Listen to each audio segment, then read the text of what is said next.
Ladies and gentlemen, you are not ready for this.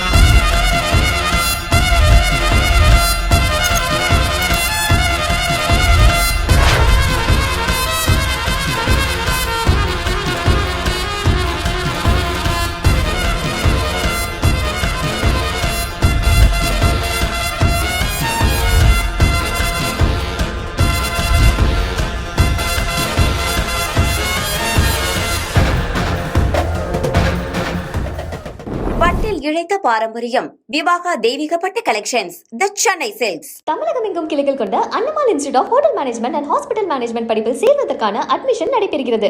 உங்கள் அரசு வேலை கனவை நனவாக்குங்கள். Admissions open for UPSC, TNPSC, banking exams. Aachi masala, எந்த சமையலும் ருசி தேடும் ரகசியம். 20 ரூபாய். புதிய தலைமுறை டிஜிட்டல் ஓபன் டாக் நிகழ்ச்சிக்கு உங்கள் அனைவரையும் அன்போடு வரவேற்கிறேன். வணக்கம். சட்டப்பேரவை தேர்தல் முடிவுகளுக்கு பிறகாக தமிழக அரசியலில் புதிய சமன்பாடுகள் உருவாகி இருக்கின்றன. திமுக கூட்டணியில் இடம்பெற்றிருந்த கட்சிகள் புதிய அரசியல் சூழலில் இயங்கிக் கொண்டிருக்கின்றன. மாற்றம் என்ற முழக்கம் இந்த தேர்தலில் மைய நீரோட்டமாக இருப்பதை நாம் உணர முடிகிறது. அந்த மாற்றத்தை முன்னெடுத்து செல்லும் அரசியல் கட்சி தலைவர்கள் நம்மோடு இணைந்திருக்கிறார்கள். அவர்களோடு கலந்துரையாட நமது பத்திரிகையாளர் நண்பர்களும் இணைந்திருக்கிறார்கள். அனைவரையும் வரவேற்று நிகழ்ச்சியை தொடங்கலாம். நிகழ்ச்சியை தொடங்குவதற்கு முன்பாக விருந்தினர்களை கௌரவிக்கும் நேரம். மார்க்சிஸ்ட் கம்யூனிஸ்ட் மாநில செயலாளர் திரு பே. சண்முகம் அவர்களை வரவேற்பதற்காக கௌரவிற்காக திரு பிரியன் மற்றும் திரு இதயா அவர்களை அழைக்கிறேன்.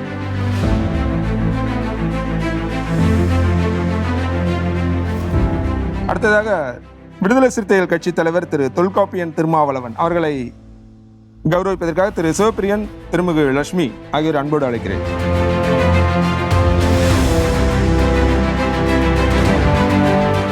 அடுத்ததாக இந்திய கம்யூனிஸ்ட் கட்சியின் மாநில செயலாளர் திரு வீரபாண்டியன் அவர்களை கௌரவிப்பதற்காக திரு கோட்டீஸ்வரன் மற்றும் புன்னை வளவன் ஆகியோர்கள் அழைக்கிறேன்.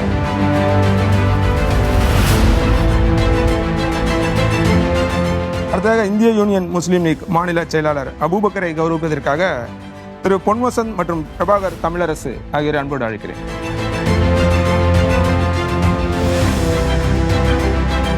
தாவேக ஆதரவு மாற்றம் நிகழ்ந்தது எப்படி என்ற தலைப்பில் இன்றைய நிகழ்ச்சியை கட்டமைத்திருக்கிறோம். விருந்தினர்களோடு தொடர்ந்து பேசலாம். என்னோட முதல் கேள்வி 4 பேருக்கும் பொதுவான கேள்வி. தமிழக வெற்றி கழக தலைமையிலான அரசு அமைந்து 1 மாத காலம் நிறைவடைந்திருக்கிறது. அந்த 1 மாத கால அரசோட மதிப்பீடு என்ன அப்படின்றது திரு சண்முகம் சார் உங்கள்கிட்ட இருந்து தொடங்கலாம்னு நினைக்கிறேன். தமிழக வெற்றி கழகத்தை பொறுத்தவரை முற்றிலும் அரசியலுக்கு புதிது. எடுத்த எடுப்பிலேயே அவர்கள் ஆட்சி அதிகாரத்தை கைப்பற்றியிருக்கிறார்கள். ஆட்சிக்கு வந்து 1 மாத காலம்தான் ஆகிறது. 1 மாத காலத்திற்குள் ஒரு ஆட்சியை பற்றிய மதிப்பீடு செய்வது என்பது ஒரு அவ்வளவு பொருத்தமான ஒன்றாக படலை. இருந்தாலும் நீங்கள் அந்த கேள்வியை கேட்டதுனால அவர் ஆட்சி பதவியேற்ற அன்றைக்கே தேர்தல் வாக்குறுதிகளை நிறைவேற்றக்கூடிய வகையில் ஒரு 3 அறிவிப்புகளை முதலமைச்சர் அவர்கள் வெளியிட்டார்கள். அது இப்போது நடைமுறைக்கு வந்திருக்கிறது. அதே மாதிரி சில கொள்கை சார்ந்த பிரச்சனைகளில் இந்த அரசாங்கத்தினுடைய நிலைப்பாடு என்ன என்பதை வெளிப்படுத்தக்கூடிய வகையில் திருப்பரங்குன்றம் போன்ற தீபம் தொடர்பான பிரச்சனைகளில் பழைய தமிழக அரசாங்கத்தினுடைய பழைய நிலையை தொடரும் என்று அமைச்சர் அவர்கள் தெளிவுபடுத்தியிருப்பது இது போன்ற விஷயங்கள் ரொம்ப வரவேற்கத்தக்க ஒரு விஷயம் என்ற முறையில் தான் நான் பார்க்குறேன். இது வரைக்கும் அவங்க எடுத்திருக்கிற நடவடிக்கைகள் இது போன்ற சில கொள்கை சார்ந்த விஷயங்களை, நிலைப்பாடுகளை அவர்கள் வெளிப்படுத்தி இருப்பது எல்லாமே ஒரு சரியான திசையை நோக்கி இந்த அரசாங்கம் செல்கிறது என்ற முடிவுக்கு தான் வர வேண்டியிருக்கு. திருமாவளவன், ஆட்சி அமைப்பதற்கு அவர்கள் கையாண்ட உத்தி இன்றைக்கு எல்லோராலும் வரவேற்கப்படுகிறது. தேசிய ஜனநாயக கூட்டணியின் ஆதரவை நாடாமல் மதசார்பற்ற சக்திகளை அழைத்து ஆட்சி அமைக்க வேண்டும் என்று அவர்கள் எடுத்த முடிவே இன்றைக்கு பொதுமக்களால் வெகுவாக வரவேற்கப்படுகிறது. காங்கிரஸ், இடதுசாரிகள் மற்றும் இதர ஜனநாயக சக்திகளை கொண்டு ஆட்சி அமைத்தால் போதும், அதிமுக ஆதரவோ பாஜக ஆதரவோ அந்த கூட்டணியில் இடம்பெற்றுள்ள இதர கட்சிகளின் ஆதரவோ தேவையில்லை என்ற முடிவு பாராட்டுதலுக்குரியது. வரவேற்கிறீங்க? இதை வரவேற்கிறோம். திரு வீரபாண்டியன், இந்தியா போன்ற பல கட்சி இயங்குமுறை கொண்ட ஒரு நாட்டில் மக்கள் அளித்த தீர்ப்புக்குத்தான் முதல் மரியாதை. தலைவர்கள் எவ்வளவு பெரிய பிம்பங்களாக இருந்தாலும் கூட இங்கே மக்கள் அளிக்கிற தீர்ப்பு தான். எனவே அந்த வகையில் அந்த தீர்ப்பை நாங்கள் மதிக்கிறோம். மக்கள் முன்மொழிந்ததை நாங்கள் வழிமொழிகிறோம். சட்ட முறைமைகளை மீறுகிற அல்லது அறநெறிகளை மீறுகிற எந்த சூழலுக்கும் இடம்பெறாமல் இடதுசாரிகள், விடுதலை சிறுத்தைகள் உள்ளிட்ட அரசியல் கட்சிகள் நாங்கள் ஆதரவளித்திருக்கிறோம். ஆட்சி அதிகாரத்துக்கு புதியவர்கள் கொடுத்த வாக்குறுதிகளை நிறைவேற்றுவதற்கு கால அவகாசங்கள் எடுத்துக்கொள்ளலாம். ஆனால் சட்டம் ஒழுங்கு, இந்த வன்கொடுமை தாக்குதல், எளிய மக்கள் மீதான தாக்குதல், பெண்கள் மீதான தாக்குதலில் அரசு முன் எப்பொழுதையும் விட விழிப்போடு இருந்து கூடுதல் முன்முயற்சிகளை எடுத்து செயல்பட வேண்டும் என்று நாங்கள் விரும்புகிறோம். திரு அபூபக்கர், தாவேக ஆட்சி உருவாகும் பொழுது என்ன நிலைப்பாட்டிலே எங்களிடத்திலே ஆதரவை கேட்கிறார்களோ அந்த அடிப்படையில் எல்லா சமுதாய மக்களினுடைய உரிமைகளும் நிலைநாட்டப்படும் என்று சொன்னதற்கு ஏற்ப திருப்பரங்குன்ற விஷயத்திலே ஒரு தெளிவான அறிக்கையை வெளியிட்டிருக்கின்றார்கள். டெல்லியில் நடைபெற்ற லோக் அக்யூத்தியா கூட்டத்திலும் சென்று இதுவரை தமிழ்நாடு அரசாங்கம் எதை சொல்லி வந்ததோ அதையே இவர்களும் செய்வதாக சொல்லியிருப்பதோடு திருக்குறளை தேசிய இலக்கியமாக அறிவிக்க வேண்டும் என்ற ஒரு அற்புதமான கருத்தையும் சொல்லியிருக்கின்றார். இப்படி பல்வேறு விஷயங்களை பார்க்கும் பொழுது பல்வேறு சந்தேகங்களுக்கெல்லாம் முற்றுப்புள்ளி வைக்கக்கூடிய வகையிலே ஒரு சரியான திசையிலே இந்த ஆட்சி சென்று கொண்டிருப்பதை தான் நாம் காண முடிகின்றது. எனவே போதிய கால அவகாசங்களை கொடுக்க வேண்டும். இன்னும் சில தினங்களிலே நிதிநிலை அறிக்கை தாக்கல் செய்ய இருக்கின்றார்கள். அதிலும் இந்த அரசாங்கத்தினுடைய திட்டங்கள் எல்லாம் என்ன சொல்லப்பட இருக்கின்றது என்பதையும் கணித்து இதுக்குரிய ஒரு மதிப்பீட்டை நாம் சொல்வது சரியாக இருக்கும் என்று அதுகின்றேன். நீங்கள் தொடரலாம். விடுதலை சிறுத்தைகளும் முஸ்லீம் லீக்கும் ஆட்சியில் பங்கு பெற்றிருக்கிறார்கள். அதில் சில கருத்து வேறுபாடுகளும் வந்துச்சு. ஏன் அவங்களுக்கு ஆதி திராவிட நலத்துறையே தரணுமா, சிறுபான்மையினர் நலத்துறையே தரணுமான்ற அதில் எனக்கு கருத்து மாறுபாடு ஒன்றும் இல்லை. ஏன்னா நம்ம எதை கோரிக்கையை வச்சுக்கிட்டு இருந்தோமோ அதை நீங்களே செஞ்சுக்கோங்க அப்படின்னு கொடுக்குறதுன்றது ஒரு நல்ல சிறுபான்மையினருக்காக என்ன செய்ய வேண்டும் என்று நம்ம கோரிக்கை வைத்துக்கிட்டு இருந்தோமோ அதை நீங்களே செஞ்சுக்கோங்க.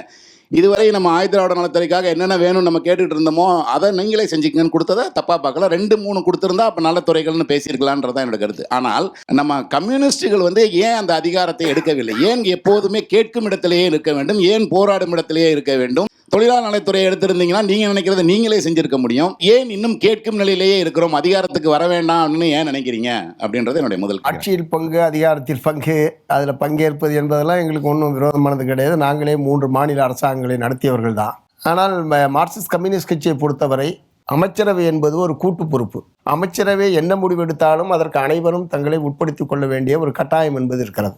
அப்போ தொழிலாளி வர்க்கம், விவசாயிகளுக்கு விரோதமான ஏதாவது சில தவிர்க்க முடியாத அவர்கள் கடைபிடிக்கக்கூடிய பொருளாதார கொள்கையினுடைய விளைவாக அப்படி சில நிர்பந்தங்கள் வருகிற போது அதற்கு நாங்களும் எங்களை உட்படுத்திக் கொள்ள வேண்டிய ஒரு கட்டாயம் அமைச்சரவை கூட்டு பொறுப்பு என்கிற முறையில் அதுக்கு நாங்கள் பொறுப்பேற்க வேண்டி வரும்.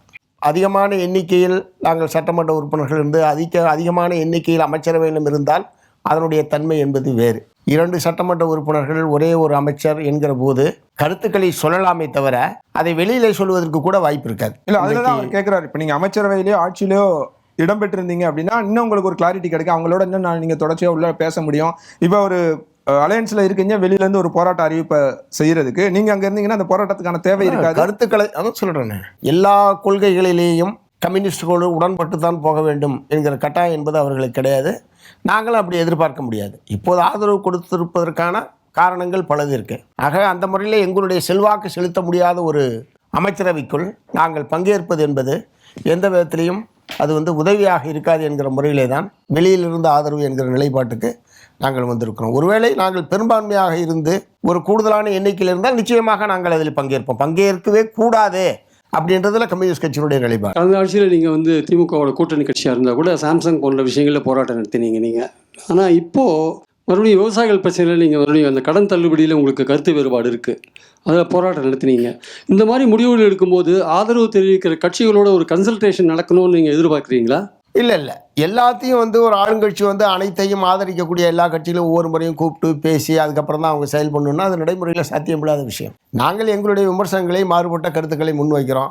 அதை ஏற்று பலவற்றை அவர்கள் மாற்றிக்கொண்டிருக்கிறார்கள். உதாரணத்துக்கு முதலமைச்சருடைய அரசியல் செயலாளர் சம்பந்தமான நியமனம் வெளிப்படையாக எங்களுடைய விமர்சனத்தை நாங்கள் முன் வச்சோம். உடனே மாற்றி அவருடைய நியமனம் என்பது ரத்து செய்யப்பட்டிருக்கு. இந்த மாதிரி பல விஷயங்களை அவர்கள் மாற்றிக்கொண்டிருக்கிறார்கள். சுமூகமான முறையில் நடக்கும். அதுக்கான எல்லா விதமான ஒத்துழைப்பையும் நாங்கள் நிச்சயமாக வழங்குவோம். தொடர் வீரபாண்டி, நீங்களும் அதுக்கான பதிலை சொல்லலாம். அரசியல் நிர்ணய சபையிலேயே டாக்டர் அம்பேத்கர் போன்ற மேதைகள் அதிகாரம் ஒரு இடத்தில் குவிவது ஆபத்து, இன்றுள்ள சூழலில் ஒன்றியத்தில் அதிகாரத்தை நாம் குவிக்கிறோம், நாடு பிளவுபட்டு விடக்கூடாது என்பதற்காக. ஆனால் அதிகாரம் பரவலாக்கப்படுவதுதான் மெய்யான ஜனநாயகத்தின் உட்பொருள் அப்படின்னாரு அரசியல் நிர்ணய சபையில். அப்போ எங்க இருந்தாலும் அதிகாரம் குவிவது நல்லதில்லை, அதை பகிர்ந்து கொள்வது வரவேற்கத்தக்கதுதான். ஆனாலும் ஒரு புதிய கட்சி எதிர்பாராத வெற்றியை பெற்றிருக்கிறது. அதன் கொள்கைகள், கோட்பாடுகள் குறைந்தபட்சம் என சீர்தூக்க வேண்டும். இரண்டாவது, மக்களிடம் பிரகடனப்படுத்தி வாக்குகளை பெற்று நீங்கள் வாக்களித்தால் இத்தகைய கூட்டணி அமைச்சரவையில் நாங்கள் இடம்பெறுவோம் அப்படிங்கிறது இன்னும் கொஞ்சம் செழுமைப்படுத்தும் ஜனநாயகத்தை. பல்வேறு கட்சிகள் நிலைகள் எடுத்திருக்கிறாங்க, அந்தந்த கட்சியினுடைய உட்கட்சி ஜனநாயகம், அதை நாம் மதிக்கிறோம். ஆனால் இடதுசாரிகளை பொறுத்தவரை குறைந்தபட்சம் ஒரு செயல் திட்டங்கள் இதன் பாதையில் செல்வதாக இருந்தால், அது குறித்த உரையாடல் முன்னரமே நடைபெற்றிருந்தால் அமைச்சரவையில் நாம் இடம்பெறலாம். இதன் பொருள் அவர்களை எளிதில் கடந்து செல்கிறோம் என்பது பொருள் அல்ல. ஆதரவித்துவிட்டு வெளியிலிருந்து கல்லடிப்பது, நிர்பந்திப்பது என்பதல்ல. எங்களை பொறுத்த வரைக்கும் நிலவுகிற இந்த சூழல் ஒரு மாறுதல், அதை அங்கீகரிக்கிறோம், ஜனநாயகத்திற்காக ஆதரிக்கிறோம். ஆனால் ஒரு நாடு எதிர்பார்க்கிற ஒரு மாறுதல் வேணும், மாற்றம் வேணும். இடது பக்கம் நாடு மாற வேண்டும் என்கிற குறைந்தபட்ச செயல் திட்டம் வருகிற போது உங்கள் ஆதரவோடு நாங்கள் மிக துணிச்சலாக அமைச்சரவையில் இடம் வருவோம். திரு தொல் திருமாவளவன் அவர்களுக்கு கடந்த ஆட்சியிலும் கூட நீங்கள் வெளியில் கூட்டணியில் இருந்தாலும் சில நேரங்களில் உங்கள் மீது வைக்கப்பட்ட விமர்சனம்ங்கிறது நீங்கள் திமுக போதுமான அளவு கிரிட்டிசைஸ் பண்ணல, அது சில டைமில் அன்ஃபேர் கிரிட்டிசிசம்ஸாக கூட வெளிப்பட்டுச்சு. இன்னொன்று, நீங்கள் கூட்டணியில் அமைச்சரவை நிறைய ரொம்ப டெலிபரேஷன்ஸுக்கு பிறகு தான் எடுத்தீங்க. அதில் திரு தொல் திருமாவளவன் அவர்களுடைய தனிப்பட்ட விருப்பம் அப்படிங்கிறது எவ்வளோ இருந்தது, எவ்வளோ தூரம் கட்சியினுடைய டிமாண்டுக்காக போன இது இருந்தது? இடதுசாரிகள் நிபந்தனையற்ற ஆதரவை அளிப்பது என்ற முடிவை எடுத்தார்கள். அதே முடிவை தான் நாங்களும் எடுத்தோம். ஆனால் அன்றைக்கே நாங்கள் அறிவிக்கவில்லை என்பது எங்கள் மீதான விமர்சனம்.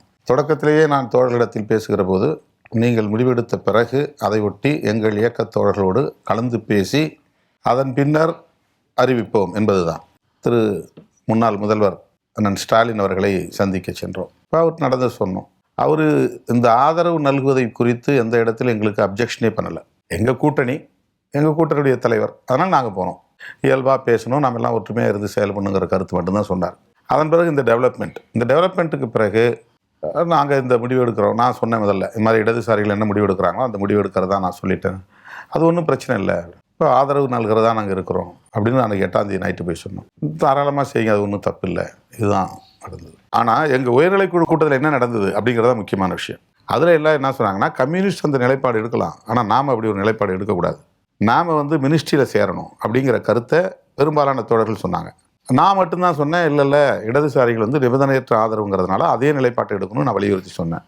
எல்லாரும் திரும்ப நாம் சேரணுங்கிற கருத்தை சொன்னதுனால ஃபைனலாக நான் என்ன சொன்னேன்னா, நாளைக்கு பொதுச் செயலாளர்களோட கலந்து பேசிட்டு அதுக்கப்புறம் நான் முடிவு அறிவிக்கிறேன், தலைவருங்கிற முறையில் எனக்கு அந்த அதிகாரத்தை கொடுங்கன்னு நான் கேட்டதும் எல்லாரும் ஓகே சொல்லிட்டாங்க. இப்போ நான் ஒரு இடத்துல இருந்தேன், பொதுச் செயலாளர்கள் 2 பேர் வேறு இடத்துல இருந்தாங்க. சட்டமன்ற உறுப்பினர் வன்னியரசு அவங்க அப்பா சமாதிக்கு போகிறேன்ட்டு ஊருக்கு போயிட்டார். எங்களுக்கு இந்த மாதிரியான ஒரு சூழல் வருங்கிறது அவருக்கு தெரியாது, எங்களுக்கு தெரியாது. அவர் ஊருக்கு போயிட்டார். அப்போ அவருக்கு தகவல் சொல்லி வர சொல்கிறோம். இப்போ 9ஆம் தேதி அவங்க சேர்றதுக்கே 12:45 ஆயிடுச்சு. ஆனால் 11 மணிலேருந்தே ப்ரெஸ்ஸை நான் பார்க்க போகிறேங்கிற மாதிரி அவங்களா அலுவலகத்தை உட்காந்துட்டாங்க. நாம் யாருக்கும் அஃபிஷியலாக அனௌன்ஸ் பண்ணல. அப்போது தோழர்கள் வந்தாங்க, 2 பொதுச் செயலாளர்கள் வந்தாங்க, 2 சட்டமன்ற உறுப்பினர்கள் வந்தாங்க. நாங்கள் 5 பேர் உட்காந்து பேசும்போது அவங்கள்ட்ட சொன்ன வார்த்தை, இப்போ நீங்கள் கேட்ட கேள்விக்கு பதில். தனிப்பட்ட முறையில் என்னுடைய கருத்து அமைச்சரவையில் சேரக்கூடாது, ஆட்சி அமைக்க ஆதரவு. ஆனால் இது கட்சி முடிவாக நான் திணிக்க விரும்பலை.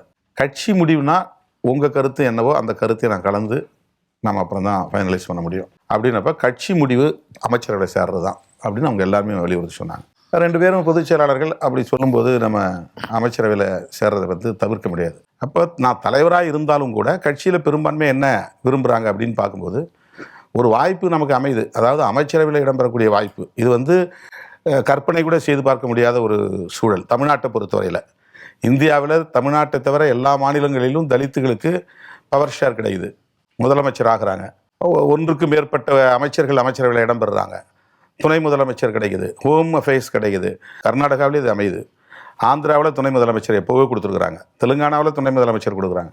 தமிழ்நாட்டில் மட்டும் அது ரொம்ப இறுக்கமாக இருக்குது. அப்போ இப்படி ஒரு வாய்ப்பு அமையும் போது இதை ஏன் தவிர்க்கணும்? அதில் முக்கியமாக நம்ம தோழமை சக்தியிலாக இருக்கிற இடதுசாரி கட்சிகள் விசிகே அமைச்சர்களை இடம்பெறதில் எங்களுக்கு ஒன்றும் பிரச்சனை இல்லை, அவங்க சேரலாம் அப்படின்னு வெளிப்படையாகவே சொல்கிறாங்க. அந்த மாதிரி திமுகவில் சில தோழமை சக்திகிட்ட பேசும்போது இந்த வாய்ப்பு கிடைச்சா நீங்கள் ஏன் அதை தவிர்க்கணும் எங்கள் கட்சியும் அந்த முடிவு எடுக்குது. அப்போ நான் 9ஆம் தேதி 3 மணிக்கு 2:30 மணி இருக்கும்னு நினைக்கிறேன், ஆதவர்ஜி நான் வர சொல்லிட்டேன் ஃபோன் பண்ணி. நான் இருக்கிற இடத்துக்கு கடிதம் கொடுத்துட்றோம், நாங்கள் முடிவு பண்ணிட்டோம். வந்த பிறகு அவர்கிட்ட சொல்கிறேன், அவர் மறுபடியும் என்ன வற்புறுத்துறாரு, எதனா அமைச்சரவையில் இடம்பெறணும்னு. அதில் என்ன அவங்களுடைய ஒரே கண்டிஷன்னா, அமைச்சரவையில் இடம்பெறுவது மட்டுமல்ல, நீங்கள் இடம்பெறணும் அப்படிங்கிறது தான். அதாவது நான் அமைச்சராகணும் அப்படிங்கிறது. அமைச்சரவையிலே இடம்பெறக்கூடாதுங்கிறது என்னுடைய கருத்து. அதில் நான் அமைச்சராகணுங்கிற கருத்தை என்னால் ஏற்றுக்க முடியாது அப்படின்னு நான் சொல்லிட்டேன். அவரும் வந்து என்ன வற்புறுத்துறாரு. அப்புறம் இல்லை ஒரே விஷயம் தான், இடதுசாரிகள் எடுத்த முடிவை தான் நான் அறிவிப்பேன், அதுக்கப்புறம் என்ன டெவலப்மெண்ட்னு பின்னால் பார்த்துக்கலாம் அப்படின்னு நான் சொல்லிவிட்டு 4 மணிக்கு அவர் கையில் கொடுத்துட்டு 4:45 நான் ப்ரெஸ் வந்து சந்திக்கிறேன். அப்போ தனிப்பட்ட முறையில் என்னுடைய கருத்து என்னவோ அந்த கருத்தை கட்சியும் ஒத்துக்கொண்டது அப்படிங்கிற அடிப்படையில் நாங்கள் அன்கண்டிஷனல் சப்போர்ட் அப்படின்னு தான் நாங்கள் அறிவிக்கிறோம். அறிவித்ததுக்கு பிறகும் தாவேக தரப்பில் இருந்து நீங்கள் அமைச்சரவையில் இடம்பெறணும் அப்படின்னு திரும்ப வலியுறுத்துகிறாங்க. அமைச்சரவையில் சேரணுங்கிற முடிவு 21ஆம் தேதி ஃபைனல் பண்ணுறோம். நான் சேர மாட்டேன், அந்த வாய்ப்பை வந்து வன்னியரசுக்கு தான் அமையணும், அவர் தான் இன்றைக்கி எம்எல்ஏ, அவர் மூத்த உறுப்பினர், அதனால் அப்படின்னா அவரை நம்ம அறிவிப்போம் அப்படின்ட்டு நம்ம 21ஆம் தேதி நாங்கள் ஃபைனலைஸ் பண்ணி அறிவித்தோம். இப்போ இதில் இது வந்து தடுமாற்றமும் கிடையாது. என்னென்னா வெளியிலேருந்து பார்க்குறவங்க என்ன நினைக்கிறாங்கன்னா, அந்த ஒரு நாள் அதை வந்து 4 நாள் இடைவெளிங்கிற மாதிரியான உதாகரப்படுத்தினாங்க. ஏன் இவ்வளவு டிலே பண்ணுறாரு அப்படிங்கிற மாதிரி சொன்னாங்க. ஏதோ பார்கெயின் பண்ணிகிட்டு இருக்கிறாரு அப்படிங்கிற மாதிரி சொன்னாங்க. இது எதுவுமே வந்து உண்மை இல்லை. நாங்கள் யார்கிட்டையும் பார்கெயின் பண்ணலை. தாவேக தரப்பிலிருந்து ஒரு தகவல் என்னென்னா, எங்கள் கட்சியுடைய பொதுச் செயலாளர் ரவிக்குமார் அவர்கள், அவருக்கு அந்த தரப்பில் நிறைய நண்பர்கள் இருக்காங்க. புஷி ஆனந்த் வந்து பாண்டிச்சேரி தான். கட்சி தொடங்குறதுக்கு முன்னாடியே புஷி ஆனந்த் என்கிட்ட ஃபோனில் பேசினார் ரவிக்குமார் மூலமாக. நாங்கள் இது மாதிரி கட்சியை ஆரம்பிக்கிறோம், நீங்கள்லாம் எங்களோட வரணும் அப்படின்னு ஒரு தோழமையாக அவர் சொல்லியிருக்காரு. ரவிக்குமார்கிட்ட வராரு, ஒரு லைனில் ஒரு நண்பர் வராரு, அவர் என்கிட்ட பேசுகிறாரு, சார் லைனில் விஜய் சார் இருக்கார் பேசுங்க அப்படின்றாங்க. கான்காலில் விஜய் சார் பேசுகிறாரு. அவர் என்ன சொன்னார்னா, சார் டெப்டி சிஎம் வந்து இப்போ நம்ம வந்து அது யாருக்கும் தர்ற மாதிரி இல்லை சார், அப்படி ஒரு ஐடியா இல்லை, பட் நீங்கள் வாங்க அமைச்சரவைக்கு வாங்க, கம்ஃபர்ட்டாக வச்சுக்கோங்க சார் அப்படின்னு அவர் சொல்கிறார். இப்போ நான் சொன்னேன், அப்படி நான் எந்த டிமாண்டும் வைக்கலையே சார், நான் அந்த மாதிரி எதுவும் வைக்கல, நாங்கள் அன்கண்டிஷனல் சப்போர்ட், இடதுசாரிகள் எடுத்த முடிவு, அதுதான் என்னுடைய நிலைப்பாடு அப்படின்னு நான் சொல்கிறேன். சரி சார், ஓகே சார், தேங்க்யூ சார்னு அவர் வச்சிடறாரு. அதுக்கப்புறம் தான் எனக்கு தெரியும், அது ரவிக்குமார் வந்து அவங்கள்ட்ட பேசும்போது பேச்சில் சொல்லியிருக்கிறாரு, எங்கள் தலைவர் வந்தால் அவர் அமைச்சர்களை இங்கே சேர்த்துக்கணும், அவருக்கு ஒரு துணை முதலமைச்சர் அப்படிங்கிற ஒரு இடத்த கொடுக்கணும்னு அவர் தன்னுடைய கருத்தை சொல்லியிருக்கிறார். இந்த தகவல் எனக்கு கிடைக்குது. நான் காலையில் எழுந்திரிச்ச உடனே 7 மணிக்கு ஆதவர்ஜினாவுக்கு ஃபோன் பண்ணி, இந்த மாதிரி ரவிக்குமார் சொன்னார், தயவுசெய்து என் பேரை ரெக்கமெண்ட் பண்ணாதீங்க, எனக்கு அதில் உடன்பாடு கிடையாது, நீங்கள் பேரை கொடுத்துட்டு அதுக்கப்புறம் வந்து சங்கடப்படாதீங்க, அதனால் நான் வந்து அதில் அமைச்சரவையில் சேரவே மாட்டேன், அதில் உறுதியாக இருக்கிறேன், தெளிவாக இருக்கிறேன், நீங்கள் சேர்க்கறதா இருந்தால் வன்னி அரசு சேர்த்துக்குங்க, அப்படி இல்லைன்னா நாங்கள் வெளியிலேருந்து இடதுசாரிகள் மாதிரி ஆதரவு தெரிவிச்சிடறோம் அப்படின்னு நான் அவர்கிட்ட சொல்லிடுறேன். நேரடியாக அமைச்சரவையில் பங்கேற்க விரும்பலைங்கிறத புரிஞ்சுக்க முடியுது. ஆனால் ஆட்சியிலையும் பங்கு, அதிகாரத்திலையும் பங்குங்கிறது விசிக நெடுநாளாக சொல்லிட்டு இருந்த கொள்கை தான். அப்படி இருந்தப்ப நீங்கள் வந்து தனிப்பட்ட வகையில் சேர வேண்டாம் அப்படிங்கிறதுல உறுதியாக இருந்ததுக்கு என்ன காரணம்? இல்லை, நாங்கள் அவங்களோட கூட்டணியே வைக்கலையே. நாங்கள் வந்து ஒரு ஆதரவு கேட்டிருக்காங்க, ஆட்சி அமைக்க நாங்கள் ஆதரவு தெரிவிக்கிறோம். ஆட்சி அமைக்க ஆதரவு எந்த அடிப்படையில் நாங்கள் தெரிவிக்கிறோம்னு சொன்னால், தமிழ்நாட்டுக்குள்ளே வந்து மீண்டும் ஒரு தேர்தல் உடனே வர வேண்டாம், அல்லது குடியரசுத் தலைவர் ஆட்சி முறை இங்கே வந்துடக்கூடாது. அப்படி வந்துருச்சுன்னு சொன்னால் அவங்க 6 மாதம் இல்லை 1 வருஷம் கூட எக்ஸ்டெண்ட் பண்ணுறது வாய்ப்பு இருக்குது. 1 வருஷம் இல்லை மேலும் 1.5 வருஷம் கூட எக்ஸ்டெண்ட் பண்ணுறது வாய்ப்பு இருக்குது. அதன் மூலம் பிஜேபி இங்கே வந்து அவங்க ஹோல்டை வந்து பெரிய அளவில் இங்கே எஸ்டாப்ளிஷ் பண்ணுறதுக்கு வாய்ப்பு இருக்குது. அந்த சூழலை நாங்கள் தடுத்தாகணுங்கிறது தான் எங்களுடைய நோக்கம். அதுதான் இடதுசாரிகளுடைய நிலைப்பாடு, அதுதான் விடுதலை சிறுத்தைகள் கட்சியுடைய நிலைப்பாடு, அதுதான் திமுகவினுடைய கருத்தாகவும் இருந்திருக்க வாய்ப்பு இருக்குது. ஏன்னா எனக்கே வந்து ஆச்சரியமாக தான் இருந்துச்சு, திமுக இவ்வளோ லிபரலாக இருக்கிறாங்க அப்படிங்கும்போது, ரொம்ப ஃப்ளெக்சிபிளாக இருக்கிறாங்கும்போது எனக்கு வந்து ஒரு அதிர்ச்சியாக தான் இருந்தது. இப்போ அவங்க என்ன செஞ்சுருக்கணும், நாமெல்லாம் ஒரு கூட்டணி, அது நமக்கு ஒரு மேண்டேட் மக்கள் கொடுத்துருக்குறாங்க, நாம் இன்றைக்கி 73 சீட்டுக்கு மேலே நம்ம வெற்றி பெற்றிருக்கிறோம். இந்த சீட்டு வந்து தாவேகாவுக்கு எதிராக மக்கள் கொடுத்த இடங்கள் தான், அதனால் நாம் ஒன்றும் அவங்களுக்கு சப்போர்ட் பண்ணணும்னு அவசியம் இல்லையே அப்படிங்கிற கருத்தை அவங்க தரப்பில் யாராவது எங்கள்கிட்ட சொல்லியிருக்கலாம். அப்படி யாரும் சொல்லலை. அவங்க எங்களை வந்து ஆதரவு நீங்கள் கொடுக்கக்கூடாது, ஏன் நீங்கள் ஆதரவு கொடுக்குறீங்க அப்படின்னு அவங்க தரப்பில் அமைச்சர்கள் கூட யாரும் சொல்லலை. அது எனக்கு பெரிய அதிர்ச்சியாகவும் இருந்தது, ஆச்சரியமாகவும் எனக்கு வியப்பாகவும் இருந்தது. அப்போ அவங்க என்ன சொன்னாங்கன்னா, ரொம்ப சாதாரணமாக ஓகே அதனால் ஒன்றும் இல்லை சப்போர்ட் பண்ணுங்க. இன்னொரு தகவல் சொல்கிறேன், 2 மணிக்கு நான் வந்து டெப்டி சிஎம் உதயநிதிட்ட பேசக்கூடிய வாய்ப்பு அமைஞ்சது. ஆனால் நீங்கள் ஆதரவு தெரிவிக்கிறதா தெரிவிச்சிருங்கண்ணே அப்படின்னு சொன்னார். இப்போ நீங்கள் வந்து செகண்டரி சோர்ஸ் வச்சுட்டு தான் வெளியில் டிபேட் பண்ணுறீங்க. எங்களை மாதிரி ஆட்களை யாரையும் நீங்கள் தொடர்பு கொண்டு பேசுகிறதில்ல. தோழர் பிரியனோ சிவப்பிரியனோ லட்சுமியோ நீங்கள் உங்களை பற்றி இப்படி பேசுகிறாங்களே, இந்த மாதிரி ஒரு கருத்து இருக்குதே, இது என்கிட்ட கேட்டால் தானே பிரைமரி சோர்ஸு. உங்களுக்கு யாரோ சொல்கிறாங்க, அதை வச்சுக்கிட்டு செகண்டரி சோர்ஸ் வச்சுக்கிட்டு நீங்கள் ஒரு கற்பனையை செய்தியாக பரப்புறீங்க. அப்போது எங்கள்கிட்ட வந்து டிஎம்கே ஆதரவு தெரிவிக்கக்கூடாதுன்னு சொல்லலை, தலைவர் சொல்லலை, அந்த அமைச்சர்கள் சொல்லலை. ஆதரவு தெரிவிக்கிறது ஒன்றும் தப்புன்னு அவங்க எந்த சிம்டம்ஸும் எங்கிட்ட காட்டலை. அவங்களுக்கு என்ன பின்னணியில் என்ன நோக்கம் இருந்து எங்களுக்கு தெரியாது. நாங்கள் தோழமை கட்சியாக இருந்தோம். நான் இன்னும் சொல்லப்போனால் 2001 2004 வரலாம் அவங்களோட இருந்தேன். 2009 2015 வரலாம் அவங்களோட இருந்தேன். 2016 தேர்தல் முடிஞ்ச பிறகு இதுவரையிலும் அவங்களோட இருந்திருக்கிறேன். நீண்ட பயணம் அவங்களோட நான் பண்ணியிருக்கிறேன். அவங்களுடைய பிரச்சனைகளுக்காக விடுதலை சிறுத்தைகள் எவ்வளவோ விஷயங்களை நீங்கள் சொன்ன மாதிரி பழியை நாங்கள் சுமந்துருக்குறோம். வேங்கவியல் பிரச்சனைகளையும் சரி, மற்ற பிரச்சனைகளையும் சரி, எல்லாத்துலேயும் நாங்கள் போராடி இருக்கிறோம். போராடுறது உங்களுக்கு தெரியல, யாரும் போராடல தான் சொல்கிறீங்களே தவிர, அந்த ஆட்சி காலத்தில் அதிகமான போராட்டங்கள் நடத்திய கட்சி விடுதலை சிறுத்தைகள் கட்சி. ஒடுக்கப்பட்ட மக்களுடைய பிரச்சனைகளுக்காக அது ஆதாரங்களோடு என்னால் காட்ட முடியும். அப்போது தாவேகாவுக்கு நாங்கள் ஆதரவு தந்தது ஆட்சி அமைப்பதற்காக மட்டும்தான். இப்போ கூட நாங்கள் ஏன் கடைசியாக, இப்போ மறுபடியும் நான் சொல்கிறேன், ஏன் கடைசியாக நாங்கள் இந்த மினிஸ்ட்ரியில் சேரதுன்னு முடிவு எடுத்துக்கிட்டோம்னா, அவங்களுக்கு ஒரு டவுட் என்னென்னா, இடதுசாரிகளும் வெளியே நிற்கிறாங்க, திருமாவளவனும் வெளியே நின்னாக்க எந்த நேரத்துலையும் நமக்கு பிரச்சனை. திடீர்னு அவங்க ஆதரவு திரும்ப பெறுனா என்ன பண்ணுறது? ஏன்னா திருமாவளவன் கூட்டணியில் ஆதரவு தந்துக்கிட்டே நாங்கள் திமுக கூட்டணின்னு சொல்கிறாரு. இப்போ பிரியன் சொல்கிறாரு, திருமாவை பார்த்தா எனக்கு சிரிப்பு தான் வருது அப்படின்னாரு. ஏன் அது அப்படி ஒரு நிலைப்பாடு எடுக்கக்கூடாதா? நாங்கள் வெறுமனே ஆதரவு தெரிவிக்கிறோம், நாங்கள் எங்களை டிட்டாச்சாக இருக்கிறோம். ஏன் டிட்டாச்சாக இருக்கக்கூடாதா? இன்றைக்கி அமைச்சர்கள் இருந்தாலும் கூட நாங்கள் டிட்டாச்சாக இருக்க முடியும். நாங்கள் அமைச்சர்கள் இருக்குங்கிறது just we extended our support. உங்கள் ஆட்சி அமைக்கிறது நாங்கள் ஆதரவு தந்தோம், அதுக்கு நீங்கள் எங்களுக்கு ரிவார்டு கொடுக்குறீங்க, உங்களை ஒரு அமைச்சரை சேர்த்துக்கிறேன்றீங்க, அவ்வளவுதான். எந்த நேரத்தில் நாங்கள் அமைச்சர் கூட வெளியே வரலாம்ல? வர முடியாதுங்கிறது என்ன இருக்குது? மினிஸ்ட்ரியில் சேர்ந்துட்டோங்கிறதுனாலே நாங்கள் அந்த கூட்டணியில் சேர்ந்துட்டோன்னு அர்த்தம் கிடையாது. இன்னும் தாவேகாவும் விடுதலை சிறுத்தைகளும் கூட்டணியை உருவாக்கி கொள்ளவில்லை. அதை முதல்ல புரிஞ்சுங்க. இதுதான் உண்மை. அப்படி இருக்க முடியும், அப்படி அரசியல் பண்ண முடியும், அந்த ஸ்டாண்ட் எங்களால் எடுக்க முடியும். அப்படி நாங்கள் டிட்டாச்சாக இருந்து தான் அரசியலும் பண்ண முடியும். நாங்கள் உடனே ஒரு அணியிலேருந்து இன்னொரு அணிக்கு போய் டக்குன்னு ஷிஃப்ட் ஆன உடனே 1-2 நம்ம பிணைஞ்சிட முடியாது. அப்படி ஆக முடியாது அது. அப்போ நாங்கள் வெளியில் இருக்கிறோம் ஒரு கட்டத்தில். அவங்க இவங்க வெளியே இருந்தால் நமக்கு ஆபத்து, எப்போ வேணாலும் இவங்க திடீர்னு விட்ரா பண்ணிடுவாங்க. உள்ளே வந்துட்டாங்கன்னா திருமாவளவனே உள்ளே வந்துட்டா இன்னும் பிரச்சனை இல்லாமல் போயிடும் அப்படின்னு அவங்க முயற்சி எடுக்கிறாங்க. ஏன்னா திருமாவளவன் உள்ளே போகலை, சரி வன்னியரசு உள்ளே வந்துட்டார், சேஃப்னு நினைக்கிறாங்க. அது சேஃப்னு சொல்ல முடியாது. ஏன்னா நாளைக்கு நாங்கள் கூப்பிட்டு வேண்டாம்ப்பா, நம்ம அமைச்சர் இருக்க வேண்டாம், நம்ம வெளியே வரலாம் அப்படின்னு கூட எங்களுக்கு அந்த சுதந்திரம் இருக்குது, அந்த ரைட் இருக்குது, அந்த அதிகாரம் இருக்கு. அப்போ அதனால் இன்னும் கூட நம்ம அதை சொல்ல முடியும். நாங்கள் அந்த கூட்டணியில் இல்லைன்னு சொல்ல முடியும். நீங்கள் கட்சி நடத்தினா தான் உங்களுக்கு தெரியும். கட்சி நடத்தி பாருங்க. நீங்கள் ஒரு ஜேர்னலிஸ்டாக இருந்து பேசக்கூடாது. ஒரு கட்சியை உருவாக்கி கட்சியை நடத்தும் போது தான் அந்த டிப்ளமசிலாம் தேவைப்படும். இது ஒரு வகையான டிப்ளமசி. இது இல்லை இயல்பா அந்த கேள்வி வருந்தானே? இப்போ ஒரு இயல்பா வருங்கிறதுக்காக தான் நான் பதில் சொல்கிறேன். எனக்கு ரெண்டு கேள்வி இருந்து இப்போ நீங்கள் சொன்னதுல இருந்து. ஒன்று, திமுக ரொம்ப லிபரலாக இருந்தாங்க, ஆச்சரியமா இருந்ததுன்னு குறிப்பிட்டு சொன்னீங்க. ஆனால் இப்போ நீங்களாம் அங்கே போன பிறகு அவங்களோட எல்லா ஸ்பீச்சஸில் எல்லா அறிக்கையிலையும் சரி பேசும் போது எங்களோட ஆதரவில் தான் இந்த ஆட்சி நடந்துகிட்டு இருக்குது, எங்கள் கூட்டணியில் இருந்தவங்க தான் அங்கே போகிறாங்க அப்படின்னு அவங்க பேசுகிறத நீங்கள் எப்படி புரிஞ்சுக்கிறீங்க, பார்க்குறீங்க? பாருங்க, அதாவது 2 விஷயம் இந்த பிரச்சனையை பார்க்கலாம். தாவக நான் விமர்சித்த அளவுக்கு திமுக விமர்சிக்கலை. உண்மைதான். திமுக கூட்டணி இந்த கட்சியிலும் விமர்சிக்கலை. அதையே நம்ம ஒரு பொருட்டாக எடுத்துக்கணும், அவங்களையே ஒரு பெரிய சக்தியை நம்ம முன்னிறுத்தணும். நமக்கு பிஜேபி, ஏடிஎம்கே, அந்த என்டிஏ, அவ்வளோதான். இதுதான் எங்களுடைய எலெக்ஷன் ஸ்ட்ராட்டஜியாக இருந்துச்சு. நான் மட்டும்தான் நீங்கள் ஆர்எஸ்எஸ் உடைய ஒரு ப்ராட்டப் அப்படின்னு நான் சொன்னேன். சீமானும் விஜயும் ஆர்எஸ்எஸ் பெற்ற பிள்ளைகள் சொன்னேன். இது என்னுடைய டவுட். நீங்கள் ஆட்சிக்கு வர முடியாதுன்னு உங்களுக்கே தெரியும், ஆனால் திமுக ஆட்சியை தூக்கி எறிவுன்னு சொல்கிறீங்களே, அப்போ யாரை கொண்டு இங்கே உட்கார வைக்க போகிறீங்க? இந்த கேள்வி நான் தான் எழுப்பினேன். இப்போது இவருக்கு ஆதரவு தெரிவித்த பிறகு செக்ரட்டரியேட்டில் சந்திக்கும் போது நானும் முதலமைச்சர் 3 பேர் தான் உட்காந்துருக்கோம். அந்த இடத்துல நான் சொன்னேன், உங்கள் மேலே எனக்கு டவுட் இருந்துச்சு. நீங்கள் பிஜேபி எந்த இடத்துலையும் கிரிட்டிசைஸ் பண்ணலை, அதிமுகவை பெருசாக டார்கெட் பண்ணலை, திமுகவை மட்டும், எங்கள் கூட்டணியை மட்டும்தான் நீங்கள் விமர்சனம் பண்ணீங்க. அதனால் நான் அந்த கருத்தை சொன்னேன். ஆனால் நீங்கள் அதிமுக ஆதரவு தேடாமல் திமுக கூட்டணியில் கூட எங்கள் ஆதரவு வேணும்னு வெளிப்படையாக நீங்கள் கடிதம் எங்களுக்கு வெளிப்படையாக கடிதம் எழுதுனாங்க. அது நாங்கள் வெறுமனே நாங்களாக ஓடி போய் ஆதரவு தரல, கடிதம் எழுதுனாங்க. நேரில் எல்லாத்தையுமே நேரில் பார்த்தாங்க. அப்போது அதை நான் சொன்னேன், நீங்கள் வெளிப்படையாக இந்த மாதிரி முடிவெடுத்த பிறகு எனக்கு அந்த டவுட் கிளியர் ஆயிடுச்சு. நீங்கள் உள்ளபடியே மதச்சார்பின் மீது உங்களுக்கு ஒரு நம்பிக்கை இருக்குது. காங்கிரஸோட மட்டும் நீங்கள் பேசலை, இடதுசாரிகளையும் நீங்கள் சந்தித்து பேசுனீங்க, எங்களையும் நீங்கள் கடிதம் எழுதி கேட்டீங்க.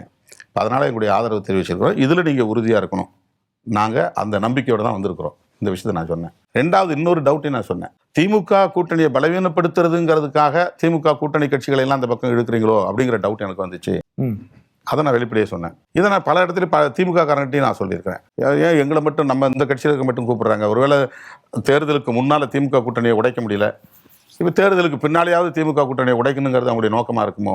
இதை ஃப்ராங்காக நாங்கள் பேசிட்டு நான் சொன்னேன், எதுவாக இருந்தாலும் இன்றைக்கி நாங்கள் உங்களுக்கு ஆதரவு தெரிவிச்சிட்டோம், நாங்கள் உங்கள் ஆட்சிக்கு கடைசி வரலும் உறுதியாக ஆதரவு தருவோம், அதில் எந்த டவுட்டும் உங்களுக்கு தேவையில்லை, நீங்கள் விரும்பினதுனால அந்த அமைச்சரை நாங்கள் சேர்றோம், இதுலேயும் நாங்கள் உங்களுக்கு துணையாக இருப்போம் நான் சொல்லியிருக்கிறேன். திமுக லிபரலாக இருக்குன்னு நீங்கள் சொன்னீங்க, அவங்க லிபரலாக இருக்குன்னு சொல்லிட்டு அதுக்கு பிறகு அவங்க ஏன் விமர்சனம் பண்ணுறாங்க?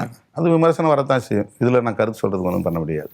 ஏன்னா நான் என்ன சொல்ல வரேன்னா, அவங்க திருமாவளவன் நீங்கள் சப்போர்ட் பண்ணக்கூடாது அப்படின்னு சொல்லி நான் மீறி போனேன்னா, சப்போர்ட் மட்டும் பண்ணுங்க, அமைச்சர்களை சேராதீங்க அப்படின்னு அவங்க சொல்லலையே. அந்த மாதிரி ஒரு கருத்தும் வெளிப்படையாக பேசப்படல. சரி, சப்போர்ட் பண்ணுறதும் அமைச்சர்களை சேர்றதும் வேறு வேறா? பெரிய இடைவெளி இல்லை. நான் சொன்ன முதல்ல வேறுன்னு சொன்னேன், இப்பவும் சொல்கிறேன். எந்த நேரத்தில் நான் டிட்டாச்சாக இருக்கலாம், அவங்களோட போய் டக்குன்னு நான் ஒட்டிக்கணும்னு அவசியம் இல்லை. ஆனால் இப்போ அமைச்சர்களை சேர்ந்திருக்கிறது மூலமும் நான் எப்போ வேணாலும் வெளியே வரலாம். அப்படி எதுவும் அக்ரிமெண்ட் கிடையாது, காமன் மினிமம் ப்ரோக்ராம் கிடையாது. சேர்ந்துட்டதுனால வராமல் இருக்க வரவே முடியாது. உங்கள் மீதான அந்த நம்பகத்தன்மை அப்படின்றது குறைஞ்சி இல்லை, அது பிரச்சனை வரும்போது சொல்கிறேன் நான். நம்பிக்கை துரோகம் இல்லை, எங்களுக்கு உடன்பாடு இல்லாத ஒரு நிலைப்பாட்டை அவங்க எடுத்தாங்கன்னா அந்த நேரத்தில் நாங்கள் வந்து அந்த முடிவை எடுக்க முடியும் இல்லையா? நிபந்தனையற்ற ஆதரவு அதுவும் சரி, இந்த அமைச்சரவையில் இருந்தாலும் கிட்டத்தட்ட ரெண்டு ஒரே மாதிரி தான் ட்ரீட் பண்ணுவோம். அந்த மாதிரி நாங்கள் அதை எடுத்துக்க முடியும், எங்களால் அதை வந்து கையாள முடியும். எங்களுக்கு அந்த துணிச்சல் இருக்குது, அந்த ஆளுமை இருக்குது, அதனால சொல்கிறேன். அதாவது உங்களோட முடிவுகளில் அமைச்சரவையில் சேர்றது இல்லை நீங்கள் அமைச்சராகாது இருக்கிறது, அது உங்கள் சுதந்திரமான ஒரு முடிவை நீங்கள் எடுத்ததாக நீங்கள் சொல்கிறீங்க, ஒத்துக்கிறேன். எக்ஸ்டர்னல் ப்ரெஷர் எதுவும் இல்லை, திமுக ப்ரெஷர்லாம் எதுவுமே கிடையாதுன்னு நீங்கள் சொல்கிறீங்க. காட்டுமன்னார் கோயில் நீங்கள் மனு தாக்கல் பண்ணி போட்டி போடுறேன்னு சொல்லிட்டு 24 மணி நேரத்தில் வித்ட்ரா பண்ண வேண்டிய அவசியம் என்ன? அதில் ஏதாவது எக்ஸ்டர்னல் ப்ரெஷர் இருந்ததா? இல்லை காட்டுமன்னார் கோயிலில் நிற்க முடியாத போயிடுத்து இப்போ நம்ம இந்த மாதிரி சேஞ்சஸில் நம்ம வந்து ஒரு அமைச்சராக இருக்கலாமேன்ற ஒரு எண்ணம் உங்களுக்கு தோணுதா? திரும்ப நீங்கள் அதே மாதிரி பதவி ஆசையோட திருமாவளவன் அந்த கேள்வியோட நிறுத்துங்க. அப்புறம் பதவி ஆசை இந்த அணுகுமுறையே தவறு. எம்எல்ஏ பதவியே ராஜினாமா பண்ண 2003 தெரியும் சார், அதெல்லாம் தெரிஞ்சுதான் கேட்கறேன். அதெல்லாம் தெரிஞ்ச அந்த கேள்வி நீங்க கேட்டக்கூடாது. எம்எல்ஏ ஆக முடியலன்னு ஒரு வருத்தம் இருக்கான்னு கேட்கிறேன். அப்படி வேணா கேளுங்க, அதான் அந்த பாயிண்ட்ல கேட்கிறேன். நான் வந்து தேர்தலுக்கு பிறகு அணி சேர்க்கை மாறும்னு நான் ஏற்கனவே லைவ்ல பேசியிருக்கிறேன். நான் அப்ப என்னுடைய எண்ணம் என்னவா இருந்ததுன்னா, டிஎம்கேக்கு ஷார்ட் ஃபால் வரும்னு நான் நினைச்சேன். டிவிக்கு ஆட்சி அமைக்கிறதுக்கு ஷார்ட் ஃபால் வரும்னு நான் நினைக்கல. இல்ல, அதுலதான் அந்த துணை கேள்வி. அதாவது மைனாரிட்டிஸ் ஓட்டை டார்கெட் பண்றாங்க இவங்க. முஸ்லீம் ஓட்டும் கிறிஸ்டியன் ஓட்டும் நிச்சயமா பிரியும். அப்படி பிரிஞ்சதுனாக்க திமுக கூட்டணிக்கு ஷார்ட் ஃபால் வரும். அந்த நேரத்தில் இந்த மாதிரி ஹார்ஸ் ட்ரேடிங் நடக்க வாய்ப்பு இருக்கு. அந்த மாதிரி நேரத்தில் கட்சி தலைவர்ங்கிற முறையில் நான் உள்ள இருந்தேன்னா என்னுடைய கட்சியினுடைய கட்டுப்பாட்டை என்னால் வந்து பாதுகாக்க முடியும். இதனுடைய எதிர்பார்ப்பு அமைச்சராகணுங்கிறதுக்காக இல்லை. ஏன்னா அதிமுக வந்து ஒரு வேளை ஷார்ட் ஃபால் வந்துச்சு, அவன் ஆட்சி அமைக்கிறதுக்கு முயற்சி பண்ணுறாங்க வச்சுங்க. இப்போ திமுக நான் நினைச்சதே அப்படி தான். இவர் வந்து அதிகமாக ஓட்டை பிரிப்பார், ஒரு 15-20% ஓட்டை பிரிப்பார். சீட் கன்வர்ஷன் வந்து ரொம்ப கம்மியாக நடக்கும், பெரிய அளவில் இவங்களுக்கு வந்து இருக்காது அப்படின்னு நான் என்னுடைய யூகம் அப்படி இருந்துச்சு. அதிமுக கூட்டணிக்கும் திமுக கூட்டணிக்கும் இடையில வந்து ஒரு பெரிய இழுபறி உருவாச்சின்னு சொன்னால் அந்த நேரத்தில் நான் உள்ளே இருக்கணும் அப்படின்னு நான் எதிர்பார்த்தேன். நான் அறிவிச்ச அடுத்த நாள் முதலமைச்சரை அப்போ போய் நாங்கள் சந்திக்கிறோம், வேட்பாளர்லாம் கொண்டு போய் அறிமுகப்படுத்துகிற உடனே நானாக தான் கேட்குறேன். அவர் என்னை கூப்பிடல. அண்ணா நான் உங்கள்கிட்ட ஒரு 2 நிமிஷம் பேசணும் அப்படின்றேன். என்ன சொல்லுங்கள், தனியாக பேசணும்னாரு. ஆமாண்ணா, போய் கலைஞர் உட்கார அறைக்குள்ளே போய் உட்காந்து பேசணும். நான் இப்படி ஒரு முடிவு எடுத்துருக்கிறேன், உங்கள் கருத்து என்ன அப்படின்னு. இல்லை, நீங்கள் 30-40 வருஷம் அரசியலில் இருக்கீங்க, உங்கள்கிட்ட போய் நான் என்ன சொல்கிறதுக்கு, நீங்கள் ஒரு தலைவர் அப்படின்னாரு. இல்லைண்ணா, ஒரு கூட்டணியில் இருக்கும்போது ஒத்துக்கு அண்டர்ஸ்டாண்டிங் இருக்கணும். நான் இதை உங்கள்கிட்ட கன்சல்ட் பண்ணலை, நானாக முடிவு எடுத்துட்டேன். எங்கள் கட்சி தலைவர்கள்ட்ட நான் கன்சல்ட் பண்ணல, நானாக முடிவு எடுத்துட்டேன். அதனால் இப்போ நீங்கள் இதை எப்படி பார்க்குறீங்கன்னு நான் கேள்வி கேட்டேன். ஏன் இந்த கேள்வி நான் கேட்க வேண்டியது இருந்துச்சுன்னா, எங்கள் மாவட்டத்து அமைச்சர் எம்ஆர்கே பன்னீர்செல்வம் வந்து இதில் தன்னுடைய அதிருப்தியை வெளிப்படுத்தினார். என்ன நீங்கள் திடீர்னு இப்படி அறிவிச்சிட்டிங்கன்னு. உடனே ஒரு அண்ணன் ஏவா வேலு என்ற கூப்பிட்டு என்ன எம்ஆர்கே இப்படி சொல்கிறாரு அப்படின்னாரு. அப்போ நேராக போய் பார்த்தேன். அப்போ 2 பேர் அந்த மினிஸ்டரில் பார்த்தேன். அப்போ அவங்க என்ன சொன்னாங்கன்னா, நீங்கள் இன்னும் 3 வருஷம் எம்பி இருக்குது, ரிசைன் பண்ணுறீங்க, அதுக்கு ஒரு பை எலெக்ஷன் வரும். இப்போ காட்டுமன்னாரில் போய் நீங்கள் நிற்கிறீங்க, இதுக்கும் நான் உங்களுக்கு வேலை செய்யணும். நாளைக்கு ரிசைன் பண்ணக்கூடிய பை எலெக்ஷன்லேயும் உங்களுக்கு நான் வேலை செய்யணும். ஏன் திருமாவளவன் ரிசைன் பண்ணார் அப்படிங்கிறதுக்கு நான் என்ன சொல்லி ஓட்டு கேட்குறது? ஏன்னா நீங்கள் சிட்டிங் எம்பி, திரும்ப போய் நம்ம வந்து ஒவ்வொரு எம்பி எலெக்ஷன் நம்ம எவ்வளோ பாடுபடுறோங்கிறது உங்களுக்கு தெரியும். இது ஒன்று தான் எனக்கு சங்கடமாக இருக்குது. அப்போ வேலு அண்ணன் என்ன சொன்னார், நீங்கள் 2029 உங்களுக்கு எம்பி பதவி முடியுது, அப்போ நீங்கள் வந்து ஒரு எம்எல்ஏ ரிசைன் பண்ண சொல்லிவிட்டு நீங்கள் அப்போ நின்று தமிழ்நாடு பாலிட்டிக்ஸில் வந்துடலாம். இப்போ வேண்டாம். உங்கள் குடும்பத்தில் இருந்து யாராவது கட்சிக்காரன் நாளைக்கு எம்எல்ஏ ஆகிட்டான்னா ரிசைன் பண்ண மாட்டான். உங்கள் குடும்பத்தில் யாராவது ஒரு ஆளை போடுங்க, போட்டு ரிசர்வில் வச்சிங்க. நீ சொன்ன உடனே அவங்க யாராவது ரிசைன் பண்ணுவாங்க, அவங்க சொன்ன உடனே ரிசைன் பண்ணிடுவாங்க. அதனால் சேஃபர் சைடு இப்போ நீங்கள் போட்டு வச்சு அவர் சொல்லி தான் அதில் நாங்கள் அந்த முடிவு எடுத்துகிறோம், முதல்ல எடுக்கிறோம். என்னையும் அறிவிச்சிட்டேன். அப்போ திரும்ப அவர் ரிமைண்ட் பண்ணுறாரு. அவங்க நின்று ஜெயிச்சிட்டாங்கன்னா ஜெயிக்க வைக்கிறது என்னுடைய கடமை. 2029 உங்களுக்கு எம்பி பதவி முடியும். அப்போ நீங்கள் முடிஞ்சதுக்கு பிறகு உங்கள் குடும்பத்தில் இருந்து யாராவது ஜெயிக்கிறாங்கன்னா அவங்கள ரிசைன் பண்ண சொல்லிடலாம். அப்போ நீங்கள் ஜெயிச்சு உள்ள தமிழ்நாடு பாலிட்டிக்ஸில் வந்துடலாம். இது அவங்க சொன்னது. இது முதல் நாள் நடக்குது. அதனால் நான் அடுத்த நாள் போய் சிஎம்கிட்ட பேசுகிறேன். சிஎம்கிட்ட பேசினோடனே, இல்லை நீங்கள் 8 தொகுதிக்கும் போகணும், தமிழ்நாடு பூரா சுற்றுப்பயணம் பண்ணணும், ரீகன்சிடர் பண்ணுங்கள் அப்படின்னு சொன்னார். அவ்வளோதான். இப்போ நான் சொன்னேன், அண்ணா நீங்கள் கூட்டணியுடைய தலைவர், உங்கள் மனசு வந்து அதிருப்தி அடையக்கூடிய வகையில் நான் ஒரு நிலைப்பாட்டை எடுக்கக்கூடாது. வேண்டான்னா ரைட், ஓகே, நான் ட்ராப் பண்ணிக்கிறேன். அவ்வளோதான். அவர் இன்னும் ஃபோர்ஸ் பண்ணலை, யாரும் வந்து என்னை வந்து கட்டாயப்படுத்தலை. இது எனக்கு என்னென்னா, யாரோட இருந்தாலும் அவங்களுக்கு இணங்கி போகணும் அப்படிங்கிற ஒரு ஃப்ளெக்சிபிலிட்டி எனக்குள்ளே உண்டு. என்னுடைய நலன்கிறத விட, என்னுடைய எதிர்காலங்கிறத விட ஒரு கூட்டணி ஒரு நல்ல இணக்கமாக இருக்கணும். அவங்களுக்கு எந்த தடையும் இடையூறும் வந்துடக்கூடாது, அவங்க சங்கடப்படக்கூடாது. அவங்க சங்கடப்பட்டு நம்ம ஒரு விஷயத்தை செய்யக்கூடாது. ஏன்னா அவங்களுடைய ஒத்துழைப்பு நமக்கு தேவை. இப்போ இந்த 8 தொகுதியில் திமுகவுடைய ஒத்துழைப்பும் தேவை. தமிழ்நாடு முழுக்க நான் சுற்றுப்பயணம் பண்ணுங்கிறது ஒவ்வொரு முறையும் அது மாதிரி 60-70 தொகுதிகளுக்கு நான் பிரச்சாரம் பண்ணுவேன். இப்போவே 40 தொகுதிகளுக்கு நான் பிரச்சாரம் பண்ணேன். அதனால் அது வந்து ஒரு பெரிய ஃபோர்ஸ்லாம், ஒரு கட்டாயப்படுத்தலாம், என்னை வந்து நீங்கள் வந்து ப்ரெஷர் கொடுத்துலாம், அப்படி அந்த மாதிரி ஒரு நடக்கலை. நானாக கேட்டேன், ரீகன்சிடர் பண்ணுங்கன்னாரு. நானாக போட்டியிலேருந்து விலகிட்டேன். அவ்வளோதான். ஐயா, அதாவது இது 100% உண்மை. அவங்கள்கிட்ட கூட நீங்கள் செக் பண்ணிக்கலாம். நீங்கள் வந்து எதுவாக இருந்தாலும் எதிர்கணைகள் எதுவாக இருந்தாலும் விளக்கமாக சொல்கிறீங்க. ஏதோ உங்களால் ஒரு சில உண்மைகள் வருது. இதில் என்னென்னா பாதி உண்மை வருதுங்க ஐயா, மீதி பாதி வரமாட்டேங்குது. அதாவது வீரபாண்டியன் சார் சொல்லும்போது ஒரு விஷயம் சொன்னார். முதல்ல வந்து இப்போ இந்த விவசாயிகளுக்கு போராட்டம் அறிவிச்சிருக்காங்க. அதுக்கு நானும் ஒரு கம்யூனிஸ்ட் சிந்தனை இருக்கக்கூடியவன் தான். அந்த அடிப்படையில் ஒரு வாழ்த்துக்கள் முதல்ல. அதை தாண்டி வந்து மக்கள் ஆதரவு வந்து தாவேக்கு அதிகமாக கொடுத்துருக்காங்க. அதனால் மக்களோட சிந்தனை நம்ம அவங்க கூட இருக்கணுன்ற மாதிரி நம்ம ஒரு நிலைப்பாடு எடுக்கிறோம். ரைட்டு. ஆனால் ஒரு 4 சட்டமன்றத்தில் மக்கள் வந்து ரெட்டலைக்கு ஓட்டு போட்டிருக்கிறாங்க. அந்த இடத்துல இதுவரையிலும் வரலாறு காணாத அளவுக்கு ராஜினாமா பண்ணியிருக்கிறாங்க. அதாவது இது முன்னாடி கிடையாது. ஏசி தமிழர் திருமாவளவன் சார் பேசும்போது என்ன சொன்னார்னா, ஆர்ஸ் ட்ரேடிங்னு ஒரு வார்த்தை அவர் வாயிலேருந்து வருது. இன்றைக்கி தமிழக அரசியலில் ஆர்ஸ் ட்ரேடிங்னு ஒரு வார்த்தை வந்து கூட்டணி கட்சிகள்கிட்டே வருதுன்னா அப்போ இங்கே என்ன நடக்குது, யார் இதெல்லாம் பண்ணுறாங்க, அவங்களோட நோக்கம் என்ன? ஏன்னா 118 வேணும், அதை மேலே இருக்கிற 4 பேர் உறுதி செஞ்சிட்டிங்க. இந்த 4 பேர் விவகாரத்தில் உடனடியாக நாங்கள் இடதுசாரிகளும் சரி விடுதலைச்சிலும் சரி உடனடியாக எதிர்வினையாற்றிருக்கோம். நான் சொன்னேன், கோயம்புத்தூர் ஏர்போர்ட்டில் இறங்கின உடனே ப்ரெஸ்ஸில் நான் சொன்னேன், இந்த மாதிரி தாவேக்காவுக்கு நாங்கள் ஆதரவு தெரிவிச்சுக்கிறோம். எந்த காரணத்தை மட்டும் நாங்கள் திரும்ப பெற மாட்டோம். உங்கள் ஆட்சியை கவிழ்க்கிறது எந்த முயற்சி நாங்கள் எடுக்க மாட்டோம். இந்த உறுதியை தந்ததுக்கு பிறகு நீங்கள் அதிமுகவிலிருந்து ஆட்களை சேர்க்கிற முயற்சி எடுக்க வேண்டாம், இது நல்லதல்ல, இது ஆரோக்கியமானதல்ல, இது ஜனநாயக பூர்வமானதல்ல அப்படின்னு நாங்கள் சொன்னோம். அடுத்த 10வது நிமிஷத்தில் ஆதவர்ஜனா என் லைனுக்கு வந்தார். அண்ணா பேட்டியை பார்த்தேன்னாரு. இல்லைண்ணே, நம்ம அப்படிலாம் பண்ணலண்ணே, அவங்க ஆர்வமாக வராங்க, நாங்கள் என்ன பண்ண முடியும் அப்படின்னு அவர் சொன்னார். ஆனால் ஐயா, நீங்கள் சொல்கிறீங்க, ஆனால் அங்கே நடந்துக்கிட்டு தான் இருக்குது. நாங்க இதை வந்து ஊக்கப்படுத்தல, இதை சரி நியாயப்படுத்தல. இது உள்ளபடியே குதிரை பேரத்தின் மூலமா நடந்த விவகாரங்களா அல்லது அவங்க உட்கட்சி விவகாரத்தால் ஏற்பட்ட ஒரு விளைவா அப்படிங்கிறது நமக்கு தெரியாது. சரிங்க, இப்போ இடைத்தேர்தல் வருதுன்னா அப்போ என்ன நிலைப்பாடு எடுப்பீங்க நீங்கள் 4 பேர்? இடைத்தேர்தல் வரட்டும், அப்போ நிலைப்பாடை எடுத்து உங்களுக்கு தான் முதல்ல அறிவிப்போம். இல்லை, கொஞ்சம் முன்கூட்டியே சொன்னீங்கன்னா, ஏன்னா ரொம்ப மோசமாக போகுது அரசியல். 24 மணி நேரம் 24 மணி நேரம் மாறக்கூடிய தன்மை பார்க்குறோம். அரசியல் நிகழ்ச்சி இல்லை, நான் அதுக்கு கம்யூனிஸ்ட் கட்சி தோழர்கள் கிட்ட இடைத்தேர்தல் நடத்தக்கூடாதுன்னே சிபிஐ இது ஏடிஎம்கே சைபில் கேஸ் போட்டிருக்காங்க. இந்த 4 பேர் வந்து கண்டெஸ்ட் பண்ணக்கூடாது, அதனால இடைத்தேர்தலை இப்போ உடனே நடத்துறத வந்து அவங்க கேள்வி எழுப்பி மனுவை தாக்கல் பண்ணியிருக்காங்க. ஆனால் தேர்தல் ஆணையம் இடைத்தேர்தலுக்கு தயாராகிட்டு இருக்குது.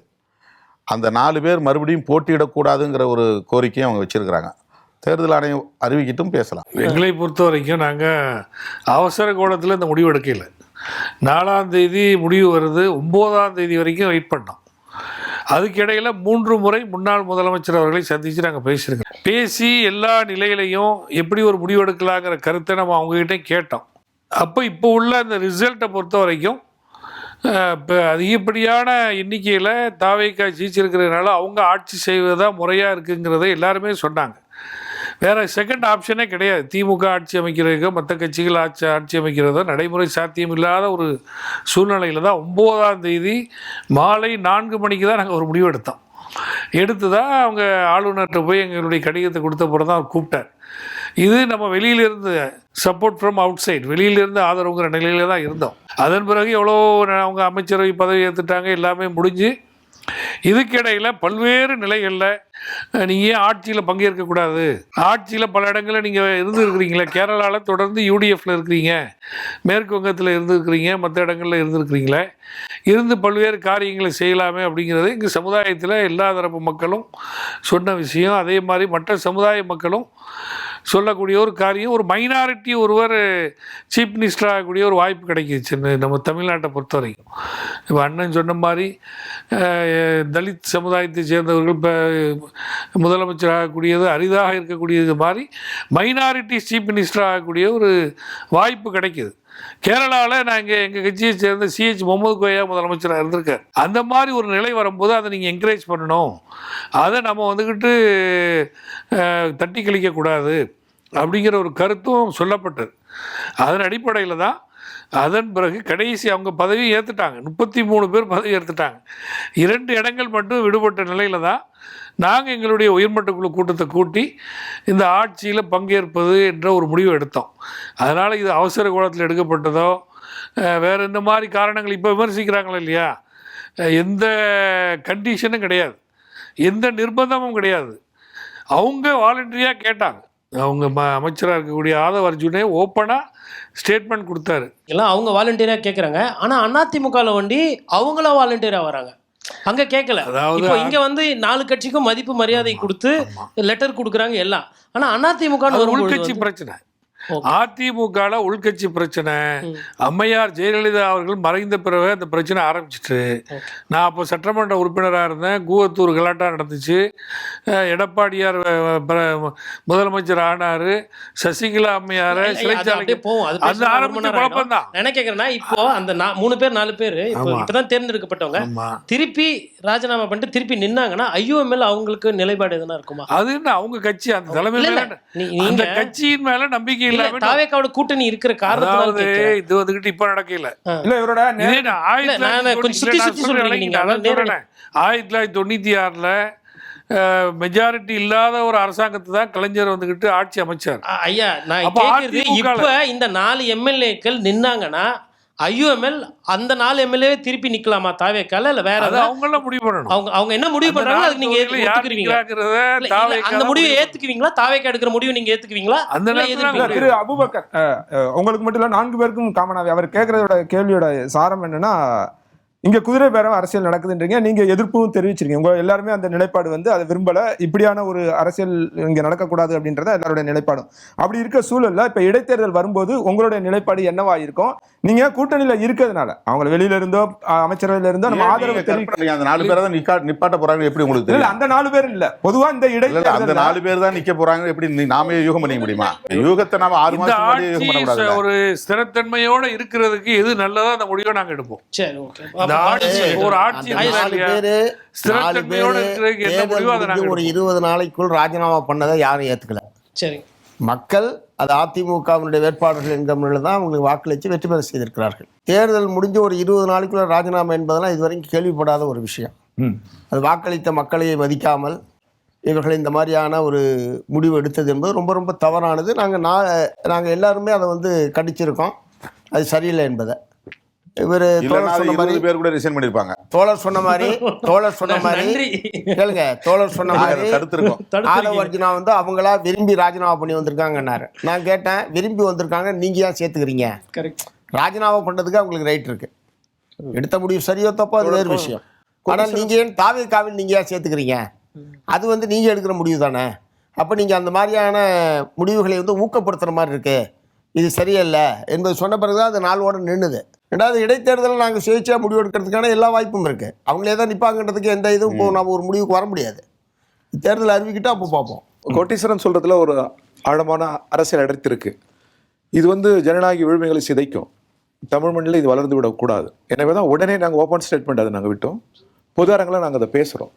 நாளை மறுதினமோ அது போன்ற ஒரு ஜனநாயக விழுமியங்களுக்கு புறம்பான செயலை நாங்கள் எப்பொழுதும் ஆதரிக்க மாட்டோம். இப்போ இந்த மாதிரியான ஒரு முடிவை எடுக்கிறதுக்கு என்ன காரணமா இருக்கும்னு நீங்க நினைக்கிறீங்க? தாவேக்கா இப்படி ஒரு முடிவை எடுக்கிறாங்க, இப்போ நீங்க சொல்றீங்க, சொன்னாலும் தொடர்ந்து அது நடந்துக்கிட்டு தான் இருக்கு. இப்போ அதிகபட்சமா இப்போ எம்எல்ஏக்கள், சிட்டிங் எம்எல்ஏவா யாரும் ரிசைன் பண்ணல, அதன் பிறகு ஒருவேளை நீங்க சொன்ன பிறகு அந்த நிலைப்பாடு மாறி இருக்கலாம் அப்படின்றது நான் கேட்கணும்னு நினைக்கிறது. இந்த நிலையில அவங்க ஒருவேளை உங்கள் மீதான நம்பகத்தன்மை குறையும், இல்லை நாளைக்கு நீங்க வெளியில இருந்து 2 பேர் ஆதரவு தெரிவிக்கிறீங்க, இப்போ நீங்க சொல்றீங்க நாங்கள் டிட்டாச்சா இல்லை, எப்பனாலும் எந்த முடிவும் எடுத்துக்க முடியும் அப்படின்னும் போது எப்பனாலும் இந்த அரசுக்கு ஆபத்து இருக்கும் அப்படின்ற அடிப்படையில் இந்த முயற்சியில் அவங்க இறங்குறாங்க அப்படின்னு புரிஞ்சுக்கிறதா? அதாவது திரு விஜய் அவர்கள் எங்களுக்கு கொடுத்த கடிதத்திலையும் சரி, நேரடியாக வந்து பேசிய போதும் சரி, அல்லது அவர் சார்பாக அவர்களுடைய அடுத்த மட்ட தலைவர்கள் வந்து பேசிய போதும் சரி, இந்த அரசு மதச்சார்பற்ற அரசாக செயல்படும் என்கிற உறுதிமொழியை அவங்க கொடுத்துருக்காங்க. கிளீன் கவர்னன்ஸ் என்பதை அவர் வந்து உத்தரவாதப்படுத்தியிருக்கார். இந்த நிபந்தனையற்ற ஆதரவுன்னா எந்த விதமான இதுவுமே இல்லாமல் அவங்க எது வேணாலும் பண்ணிட்டோம், அவங்க சுதந்திரமாக செயல்படுறதுக்கு நாங்கள் விட்டுருக்கோன்னு அர்த்தம் இல்லை. அவர்கள் கடிதத்தில் சமநீதி, சமூக நீதி, மதச்சார்பற்ற அரசு, இத்தகைய தன்மையில் எங்களுடைய அரசு செயல்படும் என்கிற உறுதியை திரு விஜய் அவர்கள் எங்களுக்கு கொடுத்திருக்கிறார். இந்த நிலைப்பாட்டில் அவர்கள் தொடர்கிற வரை எங்களுடைய ஆதரவு தொடரும். அது அரசுக்கு. மற்றபடி இடைத்தேர்தல், போக்குவரத்து அதெல்லாம் வந்து அது வரும்போது என்னன்னு பார்ப்போம். மற்றபடி ஆட்சி அமைப்பதற்கு ஆதரவு என்பதில் நாங்கள் இந்த கோட்பாட்டின் இத்தகைய உறுதிமொழிகளை அவர்கள் எங்களுக்கு கொடுத்திருக்கிறார்கள். அதன் அடிப்படையில் நாங்கள் எங்களுடைய ஆதரவை தெரிவித்திருக்கிறோம். அதில் அவர்கள் தொடர்ச்சியாக அவர்களுடைய பயணம் தொடர்கிற வரை எங்களுடைய பயணம் அவர்களோடு இணைந்து தொடரும். இப்போ ஒரு 2-3 நாட்களுக்கு முன்னால் நீங்கள் பேசும்போது தமிழ்நாட்டில் வந்து திமுக தலைமையிலான இந்த மதச்சார்பற்ற முற்போக்கு கூட்டணி என்று எதுவுமே இல்லை, அப்போ திமுக கூட்டணி அல்லது திமுக தலைமையிலான கூட்டணி அப்படிங்கிறது இனி ஃப்யூச்சரில் இல்லையா? நீங்கள் அதிலெல்லாம் கான்ஸ்டியூவன்ஸ், அதாவது விசிகாவோ அல்லது சிபிஎம்மோ சிபிஐயோ இல்லை ஐயுஎம்எல்ஓ அந்த கூட்டணியினுடைய கான்ஸ்டியூவன்ஸ் கிடையாதா? அதாவது எங்களை பொறுத்த வரைக்கும் திமுகவாக இருந்தாலும் சரி, அதிமுகவாக இருந்தாலும் சரி, ஒரு குறிப்பிட்ட கோட்பாடு, அரசியல் சூழலை பொறுத்து தான் அந்த கட்சிகளோடு தேர்தல் உடன்பாடு என்பதை நாங்கள் செய்து கொள்கிறோம். திமுகவினுடைய நிலைப்பாட்டில் மாற்றங்கள் ஏற்பட்டால் எங்களுடைய நிலைப்பாடும் மாறும். அது மார்க்சிஸ்ட் கம்யூனிஸ்ட் கட்சியினுடைய தேர்தல் உடன்பாடுகளை சம்மந்தமாக நீங்கள் எல்லா வரலாறு பூரா எடுத்து பார்த்தீங்கன்னா தெரியும். நாங்கள் நிலையை மாற்றிக்கொள்வதில்லை, அவர்கள் நிலையை மாற்றிக்கொள்கிற போது அதற்கேற்ப நாங்கள் எங்களுடைய நிலையை மாற்றிக்கொள்ள வேண்டியிருக்கு. இப்போ மதச்சார்பற்ற முற்போக்கு கூட்டணி என்கிற ஒரு அமைப்பு என்பது இப்போது இல்லை. அங்கே இருந்த பல கட்சிகளும் இப்போது ஏற்பட்டிருக்கூடிய அரசியல் மாற்றத்தின் விளைவாக ஒரு புதிய அரசாங்கத்தை ஆதரிக்க வேண்டிய ஒரு சூழல் என்பது ஏற்பட்டு இங்கே வந்தாச்சு. இங்கே வந்து இந்த அரசுக்கு ஆதரவு என்பதை தெரிவித்திருக்கு. இங்கே அரசுக்கு ஆதரவு, அங்கே அவர்களோடு கூட்டணி என்பது எப்படி நடைமுறையில் சாத்தியம்? அதே நேரத்தில் திமுக ஒரு மதச்சார்பற்ற கட்சி என்கிற முறையிலையும் பாராளுமன்றத்தில் இன்றைக்கும் ஒரு கணிசமான எண்ணிக்கையில் பாராளுமன்ற உறுப்பினர்கள் வைத்திருக்கிறார்கள். மத்தியிலே பிஜேபி ஆட்சி தொடரக்கூடிய நிலையில் ஒரு ஃப்ளோர் கோஆர்டினேஷன் என்பது தேவைப்படுது. பிஜேபி ஆட்சிக்கு எதிராக பாராளுமன்றத்திற்குள் ஒரு ஃப்ளோர் கோஆர்டினேஷன் என்பது தேவைப்படுது. அந்த வகையில் திமுகவோடு எங்களுடைய உறவு என்பது தொடரும் என்பது நாங்கள் தெளிவுபடுத்தியிருக்கோம். மதச்சார்பின்மை, மாநில உரிமைகள், இது போன்ற பிரச்சனைகளில் இஷ்யூ பேஸ்டு திமுகவோடு எங்களுடைய உறவு தொடரும் என்பதை தெளிவுபடுத்தியிருக்கோம். பட் ஒரு அணி என்கிற நிலைமை என்பது இப்போது இல்லை என்கிற அர்த்தத்தில் தான் நான் வந்து புதுக்கோட்டையில் அந்த இதை சொன்னது. அது மட்டுமல்ல, இந்தியா போன்ற ஒரு பன்முகத்தை சிதைக்கிற காரணிகளில் இந்த சட்டமன்ற, நாடாளுமன்றம் மட்டுமல்ல, மக்களை திரட்டி திறந்த வெளியிலும் போராட வேண்டிய அவசியம் இருக்குது. ஏன்னா பன்முகத்தின் அடித்தளமாக சார்பின்மை இருக்கிற போது அதை சிதைக்கிற செயல் என்பது பேராபத்து. எல்லாவற்றையும் நெருக்கடிக்குள்ளாக்கிவிடும். சட்டத்தின் ஆட்சி முறையை, நாடாளுமன்ற ஜனநாயகத்தை, நாம் கூடி வாழ்கிற கூட்டி சேவை அனைத்தையும் கேள்விக்குள்ளாக்கிவிடும். அது பேராபத்து. எனவே சட்டமன்ற, நாடாளுமன்றங்களில் குரல் எழுப்புவது போல் திறந்த வெளியிலும் வெகு மக்களை திரட்டி நடத்துகிற போராட்டங்களில் திமுக தேவைப்படும், அதிமுக தேவைப்படும், ஜனநாயக சக்திகள் தேவைப்படும், உங்களை போன்ற அறிஞர்களும் சிந்தனையாளர்களும் தேவைப்படுவார்கள். இந்த கூட்டு முயற்சியில் தான் அத்தகைய பேரபாயத்தை வீழ்த்த முடியும் என்கிற நம்பிக்கையும் எங்களுக்கு உண்டு. தோழர் திருமாவர்கள் தொடங்கும் போது சொன்னாங்க, ஜனநாயக சக்திகளினுடைய ஆதரவோடு இந்த ஆட்சியை அமைக்க வேண்டும் என்று விஜய் விரும்பினார், எங்களுக்கு கடிதம் எழுதப்பட்டதுன்னு. நீங்களும் அதையே தான் சொன்னீங்க. ஆனால் இதே கூட்டணி கட்சிகளை அவர் வந்து தேர்தலுக்கு முன்பாக கல்லாப்பட்டி கூட்டணி அப்படின்னு விமர்சனம் செய்திருந்தார். அது வந்து ரொம்ப ஒரு காத்திரமான ஒரு வார்த்தையாக தான் நான் பார்க்குறேன். அதுக்கு அவர் வருத்தம் தெரிவிக்கணும் அப்படின்ற ஒரு எண்ணம் எல்லார் மத்தியிலும், அதாவது ஜனநாயக சக்திகளை ஆதரிக்கக்கூடிய எல்லார் மத்தியிலுமே அது மாதிரியான ஒரு எண்ணம் இருக்கிறது. அப்படிப்பட்ட விமர்சனத்தை வைத்தவருக்கு அவர் வந்து இன்னைக்கு அவர் ரிக்ரெட் பண்ணியிருக்காரா? இதே நம்மளுடைய தாவேகா தலைவர் விஜயை நாங்களும் விமர்சிச்சிருக்கிறோம். நீங்க விமர்சித்ததை விட அதிகமாக விமர்சித்தவர் அவர் யார் இன்னைக்கு அதிகம் வரைக்கும் பேச்சில் இப்போ அவங்க வந்துகிட்டு எங்க ஆதரவு கேட்டதை பத்தி எங்க தலைவர்கள்லாம் சொன்னாங்க. இல்ல மதசார்பற்ற தன்மையிலிருந்து மாற என்னுடைய கேள்வியை பிஜேபியோடு உடன்பாடு கொள்ள மாட்டேங்கிறதுல தெளிவா இருக்காரு. அதனால நாங்க ஆதரவு கொடுக்குறோம். இல்ல தோழர், உங்களை விமர்சனம் செய்யணும் அப்படின்றதுக்காக இந்த கேள்வியை நான் முன்வைக்கல. விஜய் அவர்கள் சொன்ன வார்த்தை இன்னைக்கு வரைக்கும் அது எல்லார் மத்தியிலுமே அது ஆழமாக பதிந்திருக்கிறது. அப்போ கூட்டணி திமுக தலைமையில ஒரு கூட்டணி இருந்தது அல்லது திமுகவோடு நீங்கள் செயல்பட்டீர்கள் என்றால் அப்போ அது கல்லாப்பட்டிக்கு அன்னைக்கு ஒரு மதிப்பு இருந்திருக்குன்றது மாதிரியான ஒரு எண்ணம் தானே எல்லார் மத்தியிலுமே இருந்திருக்கிறது. வாழ்த்துப்பட்டிருக்காரா இல்லையா? நீங்க அனுமதிக்கலாம். எல்லா கட்சி தலைவர்களையும் சந்திச்சு அவங்க பேசட்டும். உங்க கருத்துக்குள்ள ஆழமான கேள்வி இருக்கு, அது கடந்து போக முடியாது. நீங்களாம் பத்திரிகையாளர்கள், ஊடக அறிஞர்கள். பத்திரிகையில் சில படம் போட்டு இதற்கு கருத்து தேவையில்லைன்னுவாங்க. படம் மட்டும் போட்டுருவாங்க, இதுக்கு கருத்து தேவையில்லைன்னுவாங்க. அதுபோல் கோட்டீஸ்வரன் சொல்கிறார் பாருங்க, நீங்கள் அந்த மாதிரி கல்லாப்பட்டி சோபா அப்படின்னா அது எங்களை அண்டாது. 100 ஆண்டு கால அரசியலில் ஒருபோதும் 1,40,000 காவல் நிலையங்கள் இருக்குது இந்தியாவில். ஊழல் குற்றச்சாட்டுக்காக எங்கள் மீது ஒரு எஃப்ஐஆர் இல்லை. நீதிமன்றங்கள் நாங்கள் தண்டிக்கப்பட்டதில்லை.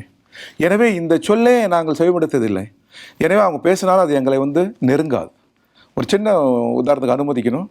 நேற்று முன்தின நான் கனி இருப்ப காய் கவர்ந்துட்டு நான் சொன்னேன். நல்ல சொல்லுக்காக கடுமையான வார்த்தைகள் எதிர்பார்க்குறாங்க அவங்க. இல்லைங்க, தமிழில் செழுமையான சொல்லாடல் இருக்கிறது. எனவே கனி இருப்ப காய் கவர்ந்தற்று அப்படின்னு நான் சொன்னதை எப்படி போடுறாங்கனாக்கா, கனி தாவேக்காவும் காய் திமுகவும். நான் பதறல. நான் அதில் மறுநாள் என்ன சொன்னேன் நான், அப்படின்னா 5 ஆண்டுகளுக்கு முன்னால் கனி திமுக அல்லவா? அந்த கனியின் பக்கம் நாங்கள் சென்றது உண்டா? எங்களாலும் பொருட்டு நாங்கள் தீண்டியது உண்டா? சொல்லுங்க. அப்போது அவங்களுக்கே புரியும், எவ்வளோ பழுத்திருந்தாலும் தங்கள் நலனுக்காக அந்த கனி அரிகள் வரமாட்டார்கள் இவர்கள் என்பதற்கு முன்னர் ஆண்டவர்களுக்கும் தெரியும், இப்போ ஆட்சி செய்கிறவர்களுக்கும் புரியும். எனவே இந்த கேள்வியை கடந்து போகலாம் என்று கோட்டீஸ்வரனே பதில் அளிச்சிட்டாரு. எனவே இதை கடந்து போய் வேற கேள்விகள். கல்லாப்பெட்டி அப்படிங்கிறது நேரடியாகவே சொல்றேனே, பணம் வாங்கிக்கிட்டு தான் கூட்டணியில இருக்கீங்கன்றது போன்றது ஒரு விமர்சனம் தானே, அது தவறு இல்லையா? பெரும் தவறு, பிழை. அதை இனி வருங்காலங்களில் அவர் திருத்திக் கொள்ள வேண்டும். இது ஒரு அரசியல் பேரிடர். இருங்க, இது ஒரு அரசியல் பேரிடர். நாங்க கொடுத்திருக்க ஆதரவுங்கிறது அவங்க ஆட்சி அமைக்க முடியாத அளவுக்கான ஒரு நெருக்கடி. ஆட்சி அமைக்கலைன்னா நிச்சயமா தமிழ்நாடு கடுமையான பாதிப்புக்குள்ளாகுங்கிறது எங்களுடைய யூகம். பாஜக கொல்லைப்புறத்து வழியில் ஆட்சி அமைச்சிருவாங்க. கவர்னர் ஆட்சிங்கிற முறையில் பிஜேபி ஆட்சி வந்துடும். அதை தடுக்கிறதுக்காக அவங்களுக்கு நாங்கள் ஒரு துணையாக இருக்கிறோம், அவ்வளவுதான். இதை போய் ஒன்று அப்படி திட்டினாரு, அதனால ஏன் இப்போ போய் நீ ஆதரவு கொடுக்குறேன்னு கேட்குற மாதிரி இருக்குது. தேர்தல் பிரச்சாரத்தில் பேசின எல்லா விஷயங்களையும் எடுத்துக்கிட்டு ஆதரவு கொடுக்கலாமா கொடுக்க வேணாமான்னு முடிவெடுத்தால் முடிவே எடுக்க முடியாது. இப்போ நாங்கள் முடிவெடுத்திருப்பதற்கான அடிப்படை என்ன, அது தெளிவாக சொல்லிட்டார். இந்த 1 2 3 4 இந்த காரணத்துக்காக தான் இந்த தாவேக்காவை ஆதரிப்பது என்கிற முடிவுக்கு நாங்கள் வந்திருக்கிறோம். அதனால் அதுக்கு முன்னாடி என்ன பேசுனாங்க, அதுக்கு முன்னாடி அவர் என்ன பேசினார், இப்போ திமுகவை தீய சக்தின்னு சொன்னார், நாங்கள் ஏற்றுக்கலையே அப்படி இல்லை. அதுக்கு நாங்கள் அவர் போய் பார்த்தாரு முதலமைச்சரை ஒரு தீய சக்தின்னு சொல்லிட்டு போய் அவர் பார்த்தாரு. திமுகவை தீய சக்தி என்று சொன்ன விஜய் அவர்கள் அவரை தேடி போய் பார்த்ததற்கான அர்த்தம் என்ன கேளுங்க. தாவேக்கா ஆட்சி அமைப்பதற்கு ஆதரவு கொடுத்துருக்கீங்க, எல்லாருக்கும் தெரிஞ்ச விஷயம். ஆனால் அந்த ஆதரவு கடிதம் கொடுப்பதற்கு ஒரு நாளைக்கு முன்னால் பரவலாக பேசப்பட்ட ஒரு விஷயம் என்னன்னு பார்த்தீங்கன்னா, அதாவது அதிமுக ஆட்சி அமைப்பதற்கு திமுக வெளியிலிருந்து ஆதரவை கொடுக்கும், அந்த அரேஞ்ச்மெண்ட்டுக்கு நீங்கள்லாம் சப்போர்ட் பண்ணணும் அப்படின்ற ஒரு கோரிக்கை உங்கள் முன் வைக்கப்பட்டது அப்படிங்கிறதா. திருமாவளவன் அவர்கள் விசிகாவினுடைய தலைவராக இருப்பவர், அவரை முதலமைச்சர் ஆக்கணும் அப்படிங்கிற ஒரு முயற்சியும் எடுக்கப்பட்டது அப்படிங்கிற ஒரு தகவலும் இருக்கிறது. நீங்கள் 4 பேருமே அந்த டிஸ்கஷன்ஸில் ரொம்ப உள்ளே இருந்தவங்க. ஃபர்ஸ்ட் ஹேண்டாக என்ன நடந்ததுன்னு சொன்னீங்கன்னா பல கேள்விகள் பல சந்தேகங்கள் தீரும். உண்மையிலே என்ன நடந்தது, ஏன்னா நீங்கள் நேரடி தொடர்பில் நேரடியாக நீங்கள் இப்போ கொஞ்ச நேரத்துக்கு முன்னால் கூட சொன்னீங்க, நீங்களாம் யூகமாக இதை எழுதாதீங்க சொல்லாதீங்க அப்படின்னீங்க. அந்த அடிப்படையில் என்ன நிகழ்ந்தது அப்படின்னு நீங்கள் யூகமாக நிறைய பேசிட்டீங்களா? பேசுறதுக்கெல்லாம் இப்போ எப்படி விளக்கம் சொல்லலாம்? என்ன நடந்தது? திரு மு.க. ஸ்டாலின் அவர்கள் 4ஆம் தேதி மாலை அவருடைய ஸ்டேட்மெண்ட்டு ஞாபகப்படுத்திங்க. அவர் தெளிவாக என்ன சொன்னார், சிறப்பான ஆளுங்கட்சியாக இருந்தோம், இனிமேல் சிறப்பான எதிர்க்கட்சியாக செயல்படுவோம். இது 4ஆம் தேதி மாலை முதலமைச்சர் அவர் விடுத்த ஸ்டேட்மெண்ட். தேர்தல் ரிசல்ட் சம்மந்தமாக திமுகவுடைய நிலைப்பாடு என்ன என்பதை வெளிப்படுத்தக்கூடிய ஸ்டேட்மெண்ட்டு. 5ஆம் தேதி தோழர் சொன்ன மாதிரி நாங்கள் எல்லோரும் போய் அவரே குளத்தூரில் தோத்துட்டார். அது முற்றிலும் எதிர்பாராத ஒரு இது, எல்லாத்துக்குமே வருத்தமான ஒரு நிகழ்வு. ஏன்னா ஒரு 5 ஆண்டு காலம் முதலமைச்சராக இருந்தவர் இந்த தேர்தலில் அவரே தோற்கிறார் என்பது ஒரு வருத்தமான ஒரு விஷயமா இருந்தது. நாங்கள் எல்லாருமே சேது போய் தான் அவரை வந்து பார்த்தோம். அப்போ இந்த மாதிரியான ஒரு யோசனையை அவர் பேர் என்ன, சுதீஷ், சுதீஷ் வந்து இந்த மாதிரி ஒரு யோசனையை சொன்னார். முதலமைச்சர் உடனடியாக ரியாக்ட் பண்ணால் அது எப்படி நடைமுறையில் சாத்தியம்? இந்த மாதிரி யோசனையை நான் எப்படி இது பண்ண முடியும்? அதான் எங்களுடைய நிலைப்பாடு என்ன என்பது நேற்று மாலை என்னுடைய ஸ்டேட்மெண்ட்டை நான் வந்து அறிவாலயத்தில் நம்ம அந்த ரூமில் சந்தித்தோம்ல, அவர் இருந்தார். அப்போ அவர் இருந்தார் அங்கே. நேற்றே உங்களுடைய நிலைப்பாடு என்னான்னு நான் சொல்லிட்டேன். அதனால் வந்து அந்த மாதிரிலாம் எப்படி உங்களால் யோசிக்க முடியுது அப்படின்னு தான் மிகச்சரியாக அவர் வந்து ரியாக்ட் பண்ணார். இது வந்து 5ஆம் தேதி. 7ஆம் தேதி தான் எங்களை கூப்பிட்டு இந்த யோசனையை அவங்க இப்படி ஒரு யோசனை வந்திருக்குன்றதை அவங்க வந்து தெரியப்படுத்துனாங்க. நாங்கள் 3 கட்சியிலேருந்துமே போயிருந்தோம். இந்த மாதிரி ஒரு யோசனை அவர்கள் தரப்பிலிருந்து தெரிவிக்கப்பட்டது. உடனே நாங்கள் ரியாக்ட் பண்ணோம். எல்லாருமே ஒரே மாதிரி தான் ரியாக்ட் பண்ணோம். அது எப்படி நடைமுறையில் சாத்தியம்? 50 ஆண்டு காலம் எதிரும் புதிருமா இருந்தீங்க, எலியும் பூனையும் இருந்துட்டு திடீர்னு இப்படி ஒரு யோசனைனா தமிழ்நாட்டு மக்கள் எப்படி ஏற்றுக்கொள்வார்கள்? நாங்கள் ஏற்றுக்கிறோமா இல்லையான்றதை விட தமிழ்நாட்டு மக்களே ஏற்றுக்கொள்ள மாட்டார்கள். அதனால் அப்படி அது வந்து நடைமுறையில் சாத்தியமில்லாத ஒரு விஷயம் என்பதை சொன்னோம். அப்புறம் ரொம்ப நேரம் அதை ஒட்டி ஒரு உரையாடல் என்பது நடந்து கடைசியாக இது ஒரு மேஜரான பொலிட்டிக்கல் டிசிஷனாக நீங்கள் வந்து இந்த மாதிரியான ஒரு யோசனை சொல்லுகிற போது நாங்கள் கலந்து பேசாமல் இதை பற்றி எதுவுமே எங்கள் மட்டத்தில் மட்டும் நாங்கள் போயிருக்கிறவங்க மட்டும் நாங்கள் வந்து அதன் மீது எந்த விதமான இதையும் சொல்ல முடியாது. ஆகவே மறுநாள் தான் எங்களுடைய கமிட்டியெல்லாம், ஏன்னா 7ஆம் தேதி நடக்குது, 8ஆம் தேதி சிபிஎம்னுடைய மாநில குழு, சிபிஐயினுடைய மாநில குழு, 8ஆம் தேதி மாலை பிசிகாவினுடைய உயர்நிலை குழு கூட்டம் எல்லாமே 8ஆம் தேதி இருந்தது.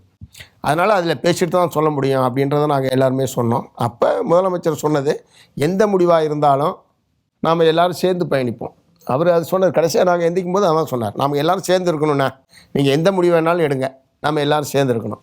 இந்த இதை சொல்லி தான் எங்களை அனுப்பிச்சார். அதனால் அன்றைக்கி வந்து அதன் மீது எந்த முடிவும் எடுக்கலாம். நாங்கள் 8ஆம் தேதி எங்களுடைய முடிவை இயல்பாகவே இதுக்கு ஆதரவுன்னு தெரிவித்த பிறகு அதை பற்றிய டிஸ்கஷனுக்கு வேலையே இல்லை. அப்போவே நம்ம இந்த மாதிரி ஆதரவு தெரிவிக்க போகிறோங்கிற கருத்து அங்கே விவாதி கிட்டத்தட்ட அவருக்கு ஆதரவு கேட்கிறாருன்றது நாங்கள் சொல்லிட்டோம். இல்லை, அவங்க வந்து ஒரு கருத்தாக சொன்னாங்க, அது ஒரு ஒப்பீனியன், இந்த மாதிரி பேசப்படுது அப்படிங்கிற கருத்தாக சொன்னாங்க. நாம் சேர்ந்து செய்யலாமா, நம்ம சேர்ந்து ஆட்சி அமைக்கலாமா அப்படின்லாம் எங்களை கூட்டாக சேர்ந்துட்டு கேட்கல. நம்மளாம் சேர்ந்து பண்ணுவோம் வாங்க அப்படிங்கிற டிஸ்கஷன் வேறு. இப்போ கணக்கு பண்ணால் அவங்களுக்கு 116 வருது, இன்னும் 2 தேவை 118க்கு. அப்படியே இந்த பக்கம் ஆப்போசிட்டில் பார்த்தாக்க 117 இருக்குது சேத்தா. எது? பாமக, பாஜக, அதிமுக, பிரேமராஜ, டிஎம்டிகே, திமுக கூட்டணி எல்லாம் சேர்த்து, அதான் இடதுசாரிகள் எல்லாம் சேர்த்து. அப்போது இது இந்த பக்கம் அந்த பக்கம் 1 குறையுது, இந்த பக்கம் 1 கூடுதலாக இருக்குது. இது சேர்ந்தால் ஆட்சி அமைக்க முடியுங்கிற கருத்தை யாரும் முன் வச்சிருக்கிறாங்க. அதை வந்து திமுகவும் ஏற்றுக்கல, திமுக தலைவரும் அதை ஏற்றுக்கல. அதுக்கு வாய்ப்பு இல்லை, அந்த மாதிரி ஒரு முயற்சியும் எடுக்கக்கூடாதுங்கிற கருத்து அவங்கள்ட்ட பேசப்பட்டது. ஆனால் கூட்டணி கட்சிங்கிற முறையில் இப்படி பேசுகிறாங்கங்கிற விஷயத்த எங்களை ஷேர் பண்ணுறாங்க. நாம் சேர்ந்து பண்ணுவோம் வாங்க அப்படின்னு கூப்பிடல, நம்ம ஆட்சி அமைப்போம் வாங்கன்னு கூப்பிடல. இப்போ என்ன எங்களை பொறுத்தவரையிலும் பாமக இருக்கிறத நாங்கள் இருக்க மாட்டோங்கிறத ஏற்கனவே சொல்லியிருக்கிறோம். அன்னைக்கும் தோழர் சொன்னார், அன்னைக்கும் சொல்லிட்டாரு. அந்த மாதிரி இருக்குது. அப்போ இந்த கருத்தை என்னென்னா, நாங்கள் இவங்களும் வந்து எதிர்ப்பு தெரிவிக்கிறாங்க. நானும் சொன்னேன், இதில் திமுக எதிர்காலமே கேள்விக்குறியாயிருக்கணும், இந்த மாதிரி பேசுகிறதே வெளியே போகக்கூடாது, இந்த மாதிரி பேசுகிறதே வெளியே போகக்கூடாது. இல்லை ஒரு கருத்தாக சொல்கிறோம், அவ்வளோதான். அதை வந்து ஃபோர்ஸ் பண்ணலை, இதை செஞ்சு ஆகணுங்கிற மாதிரியான ஒரு முயற்சி நாம் எடுப்போம், நீங்கள் கோஆப்ரேட் பண்ணுங்கள், நம்ம சேர்ந்து நிற்போம் அப்படிலாம் எதுவும் இல்லை. ஒரு ஒப்பீனியனாக சொன்னாங்க, நாங்கள் எங்களுடைய ஒப்பீனியன் சொல்லிட்டு வெளியே வந்துட்டோம். இதுதான் நடந்தது. முதல்ல வந்து அப்படி சொல்லும்போது அவங்க கூட இருக்கிற மற்றவங்க செகண்டரி சோர்சஸ், தேர்ட் சோர்சஸ், அதுலேருந்து என்ன சொன்னாங்கன்னா, எடப்பாடி முதலமைச்சர் ஆகிறது, நீங்கள்லாம் வந்து அமைச்சரவையில் பங்கேற்கிறது அப்படிங்கிற மாதிரி பேசிகிட்டு இருக்கிறாங்க. அது அதிமுக தரப்பில் இந்த பேச்சுவார்த்தை நடந்துகிட்டு இருக்குது.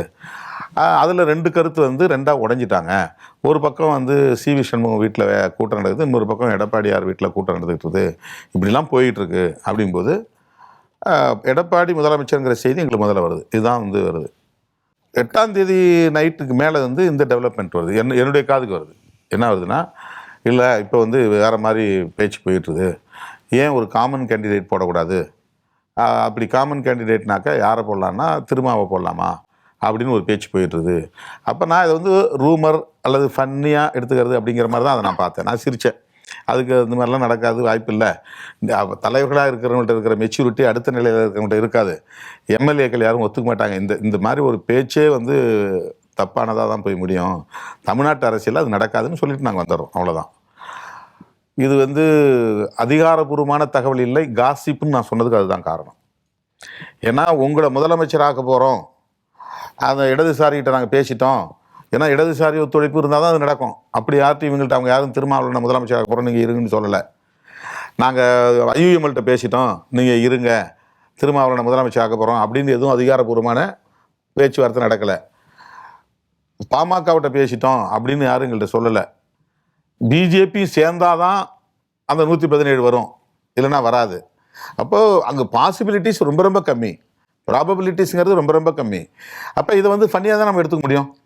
இது எப்படி இது வந்து அதிகாரப்பூர்வமான ஒரு பேச்சு நம்ம நம்ப முடியும்? அப்போ நம்ம அதை நம்பலை. அதனால நம்ம வந்து அதை ஒரு காசிப்னு நான் சொன்னதுக்கு காரணம் அதுதான். பட் அந்த ஒரு தாட் ப்ராசஸ் அப்படிங்கிறதே வந்து உங்களுக்கு எப்படி அது வந்து ஏற்றுக்கொள்ளும்படியாக முடியாது. பாலிடிக்ஸில் வந்து தன்னுடைய அரசியல் எதிரி யாருங்கிறத அவங்க தீர்மானிக்கும் போது அவங்க ஆட்சி அமைக்க விடாமல் தடுக்கணும்னு இவங்க முயற்சி எடுத்தால் அது ஒன்றும் தப்பு கிடையாது. அது நீங்கள் எத்திக்ஸ், இதில் பொலிட்டிக்கல் எத்திக்ஸ் நீங்கள் வெளியிலேருந்து பண்ண முடியும். ஒரு பாலிடிக்ஸ் நடத்துகிறவங்க அவங்க சர்வைவில் இருந்து தான் திங்க் பண்ணுவாங்க. அவங்க வந்து நாளைக்கு நம்ம ஆட்சி அமைக்க முடியாமல் போச்சுன்னு சொன்னால் திமுகவுக்கும் அதிமுகவுக்கும் எதிர்காலம் வந்து பெரிய கேள்விக்குறியாக மாறும். திராவிட அரசியல் பாதிக்கப்படும். இவங்க மூலமாக வந்து நாளைக்கு பிஜேபி உள்ள நுழையிறதுக்கு வாய்ப்பு இருக்குது. இவரை ஒரு கேஜ்ரிவாலாக அரவிந்த் கேஜ்ரிவாலாக வந்து ஈஸியாக தூக்கி எறிஞ்சிருவாங்க. அதனால் நம்முடைய எதிர்காலம் நாம் பேசுகிற அத்தனை ஆண்டு கால அரசியல் பாதிக்கப்படும் நினைக்கும் போது அவங்க அந்த மாதிரி கூடி பேசியிருந்தால் அது ஒன்றும் நம்ம பார்வையிலிருந்து பார்க்குற மாதிரி அதை அவங்க பார்க்க முடியாது. அப்படி பார்க்கணும் ஒன்றும் கட்டாயம் கிடையாது. எப்படி வந்து 107 சீட்டு வந்து விஜய்க்கு மேண்டேட், பீப்புள்ஸ் மேண்டேட்டோ, அந்த மாதிரி அதுக்கு எதிராக இருக்கக்கூடிய மற்ற சீட்டு அதுவும் பீப்புள்ஸ் மேண்டேட் தானே. அவருக்கு எதிராக இவ்வளோ ஓட்டு போட்டிருக்காங்களே. அவர் ஆட்சி அமைக்கணும்னு நினைச்சாக்க அவர் ஆட்சி அமைக்கணும்னா ஒட்டுமொத்தம் 120 இடத்த கொடுத்துருப்பாங்களே தமிழ்நாட்டு மக்கள். ஏன் 120 இடம் அவருக்கு கிடைக்கல? அப்போ அவர் ஆட்சி அமைக்கிறதுக்கு வாய்ப்பு இல்லைங்கிறது வந்து தமிழ்நாட்டு மக்களுடைய தீர்ப்புன்னு எடுத்துகிட்டு போகலாம்ல. 107 தான் கொடுத்துருக்காங்க. ஒன்று ஒரு தனிப்பெரும் கட்சியாக இருக்கலாம், அவ்வளோதான். நீங்கள் ஆட்சி அமைக்கணும்னா ஒன்று நாங்கள் உங்களுக்கு ஆர்டர் போடலை. அவர் ஆட்சி அமைக்கணுங்கிற முடிவை நாங்கள் தான் எடுத்துருக்குறோம். அதுவும் நாங்கள் திமுக கூட்டணியிலேருந்து வெற்றி பெற்ற நாங்கள் தான் முடிவு எடுத்துருக்குறோம். இதை பீப்புள்ஸ் மேண்டேட்லாம் சொல்ல முடியாது. இல்லை, ஒருவேளை அவங்க அந்த அது ஒன்றும் கட்டாயம் கிடையாது இருக்குதுங்கிறதுனால திமுகவோ அதிமுகவோ அப்படி ஒரு முயற்சி எடுத்தது வந்து நாம் அவங்க பார்வையிலேருந்து தப்புன்னு சொல்ல முடியாது. பொலிட்டிக்கல் எத்திக்ஸுங்கிற முறையில் அது எப்படிங்க அதிமுகவும் திமுகவும் எதிரியாக இருந்தாங்க, இப்போ ஒன்றா சேரலாம் அப்படின்னு நம்ம சொல்லலாம். அது வந்து ஒரு அரசியல் அறம் அப்படிங்கிற அடிப்படையில் நம்ம பேசலாமே தவிர, ஆனால் உண்மையாக அரசியல் பண்ணுறவங்க, களத்துக்குள்ளே இருக்கிறவங்க அதை வந்து அப்படி பார்க்க முடியாது. அவங்களுடைய சர்வைவில் இருந்து அதை பார்ப்பாங்க. சார், ஃபைனலாக ஒருவேளை அந்த ஒரு ப்ரொபோசல் இருக்குதுங்கிறதுனால கூட அப்படி நடந்துடக்கூடாதுங்கிறதுக்காக நீங்கள் தாவேக்கா பக்கம் போகிற ப்ராசஸ் ஃபாஸ்ட்டாக அது அந்த அளவுக்கு பெருசாக நாங்கள் எடுத்துக்கல. அந்த அளவுக்கு அது அப்படி ஒரு புஷ் இருந்துச்சு நமக்கு. இல்லை, அதாவது அவரும் நினைக்கல, நாங்களும் நினைக்கல. தனிப்பெரும் கட்சி என்கிற முறையில் சட்டப்படி பார்த்தால் கூட தனிப்பெரும் கட்சி என்கிற முறையில் முதல் வாய்ப்பு தாவேக்காவும். ஆமாம். ஸோ அதுக்கு அது சட்டப்படி அதுக்கான வாய்ப்பு தான் இருக்குது. அவர் தான் எங்கள்கிட்ட வந்து ஆதரவு கேட்டார். ஸோ நேச்சுரலி இயல்பாகவே அது இயல்பாக எடுக்கப்பட்ட, இயற்கையாக எடுக்கப்பட்ட ஒரு முடிவு. இல்லை, அவர் கேட்கறது என்னன்னா, அதிமுக முதலமைச்சர் இல்லை, திருமாவளவன் முதலமைச்சர் அப்படிங்கிற டெவலப்மெண்ட் வச்சு அப்போ என்ன ஸ்டாண்டுங்கிற மாதிரி கேட்குறாரு. அப்போ அதை நான் வந்து 4 மணிக்கே நாங்கள் 2 பேரும் கடிதம் கொடுத்தாச்சுங்க. அதுக்கு பிறகு இடதுசாரி கட்சிகள் 4:30 மணிக்கு கவர்னர்கிட்ட கொடுத்ததுக்கு 8ஆம் நைட்டு தான் அந்த டெவலப்மெண்ட். இடதுசாரிகள் இல்லாம யாருமே ஆட்சி அமைக்க முடியாது. திருமாவளவன் வந்து முதலமைச்சர் வேட்பாளர் அல்லது முதலமைச்சர் கேண்டிடேட் அங்க நிறுத்துறாங்க அப்படின்னா அது வரவேற்கக்கூடிய அம்சம் தான். இல்ல நிலைப்பாடு அப்படின்றது என்னவா இருக்கு? அதுக்கான வாய்ப்பே இல்லைங்க. ஏன்னா 4:30 மணிக்கெல்லாம் நாங்க கவர்னர்கிட்ட தாவேக்காவை ஆதரிக்கிறேன்னு எழுத்துப்பூர்வமா நாங்க 2 கட்சியும் கடிதம் கொடுத்ததற்கு பிறகு அதுக்கப்புறம் எந்த புதிய யோசனை வந்தாலும் திரும்ப எப்படி வாபஸ் வாங்க முடியாது. இப்போ காங்கிரஸ் இம்மிடியேட்டாக முடிவு எடுத்துட்டாங்க, உடனடியாக முடிவு எடுத்துட்டாங்க. இடதுசாரிகள் அதுக்கு எடுத்துடுறாங்க. நான் ஒரு நாள் கழித்து தான் அந்த முடிவு எடுக்கிறேன். அந்த ஒரு நாளில் எனக்கு அந்த தகவல்கள் வருது. நான் அதை வந்து தொடக்கத்திலேயே அது சாதாரணமாக நான் எடுத்துக்கிட்டேன். ஆனால் நான் லெட்டர் கொடுத்து முடிச்சது பிறகு எனக்கு வந்து தொலைபேசி ஒன்று, இல்லை நீங்கள் ப்ரெஸ்ஸை மீட் பண்ண வேண்டாம், கொஞ்சம் பொறுங்க, நாங்கள் வந்து உங்கள் பேரை வந்து ப்ரெஸ்லேயே அறிவிக்க போகிறோம் அப்படின்னு ஒரு தகவல் வந்துச்சு. நான் அவர்கிட்ட சொன்னேன், இல்லைங்க நான் பேப்பரில் கொடுத்துட்டேன், இந்த ப்ரெஸ்ஸை நான் ஒரு 2 மினிட்ஸ் நான் சந்திக்க போகிறேன், சாரி அப்படின்னு நான் சொன்னேன். இதெல்லாமே தேர்ட் சோர்ஸஸ் தான். இதெல்லாம் வந்து ஒரு செகண்டரி சோர்ஸ்னு கூட சொல்ல முடியாது. திருமாவளவன் அவர்கள் சொல்கிறீங்க, ஒவ்வொரு முடிவுகள் எடுக்கிறப்பவும் சரி, இது வந்து கூட்டணி நீங்கள் தொகுதி பங்கீட்டில் தொடங்கி கடைசியாக தாவேக்காவுக்கு ஆதரவு கொடுத்து அமைச்சரவை பங்கேற்கிற வரைக்கும் ஒரு நிலைக்கும் நீங்கள் விளக்க வேண்டியதாக இருக்குது. ஆராசா அவர்கள் அரசியல் ரீதியான ஒரு கருத்து வைக்கிறாருன்னா அவர் அதை வந்து விளக்கம் சொல்ல வேண்டியதாக இருக்குது. செல்வப்பிரந்தை அவர்கள் அரசியல் ரீதியாக கட்சி ரீதியாக ஒரு முடிவு எடுக்கிறாருன்னா அவரும் அதுக்கு வந்து சுய விளக்கம் வளர்க்க வேண்டியதாக இருக்குது. இவங்கெல்லாம் நிர்பந்திக்கப்படுகிறாங்களா சமூகத்தில்னு கேட்குற அரசியல் தளத்தில்? இந்த கேள்வி அவ்வளோ எளிதாக புறந்தள்ளிட முடியாது. ஏன்னா கடுமையான விமர்சனங்களுக்கு ஆளாக்கப்படுகிறோங்கிறது உண்மைதான். எந்த முடிவு எடுத்தாலும் அந்த உடனே இவங்கன்னா வந்து இப்படி தான் இவங்களால் வந்து பதவிக்காக தான் இந்த முடிவு எடுக்கிறாங்க, ஒரு பணத்துக்காக தான் இந்த முடிவு எடுக்கிறாங்க, ப்ரெஷருக்காக தான் முடிவு எடுக்கிறாங்க, இவங்களுக்கு வந்து சுயமான ஒரு சக்தி கிடையாது அல்லது ஆளுமை திறன் கிடையாது அப்படின்னு ஒரு பொது மதிப்பீடு இந்த சமூகத்துக்குள்ளே இருக்குது. அதை வந்து அவ்வளோ எளிதாக புறந்தள்ளிட முடியாது. அதை நம்ம ஒவ்வொரு காலகட்டத்திலையும் ப்ரூவ் பண்ணி தான் வந்து அதை கடந்து போக வேண்டிய தேவை இருக்குது. இந்த விவகாரத்தை பொறுத்தவரையிலும் விடுதலை சிறுத்தைகள் வந்து ரொம்ப அது நேர்மையாக இடதுசாரிகள் எடுத்த முடிவை எடுத்து நாங்கள் அறிவித்தோம். அதுக்கு முன்னாடி வரலும் நீங்கள் பேசின பேச்சுகளை அப்படியே எடுத்து பாருங்கள். அப்போ அதுக்கு அர்த்தம் உங்களுக்கு புரியும். இந்த 24 மணி நேரத்துக்குள்ளே நாங்கள் எடுத்த முடிவில் நாங்கள் எடுத்த முடிவுக்கும் இதுக்கு முன்னால் பேசப்பட்ட அந்த நேரேஷனுக்கும் என்ன ஒப்புமை இருக்குங்கிறத எடுத்து பாருங்கள். அப்போ தெரியும் எந்த உள்நோக்கத்தோட இவங்க பேசுகிறாங்கன்னு. அப்போ விடுதலை சிறுத்தையிலேருந்து ஒரு தலித்துக்கான ஒரு இயக்கம், தலித் இயக்கம் இப்படி தான் இருப்பாங்க, அவங்க வந்து ஏதோ வந்து பெரிய அளவில் வந்து எதிர்பார்க்குறாங்க அப்படிங்கிற ஒரு பார்வை இருக்குது. இது வந்து நான் இந்த 37 வருஷத்தில் நான் நிறைய அதை வந்து சந்திச்சிருக்கிறேன்.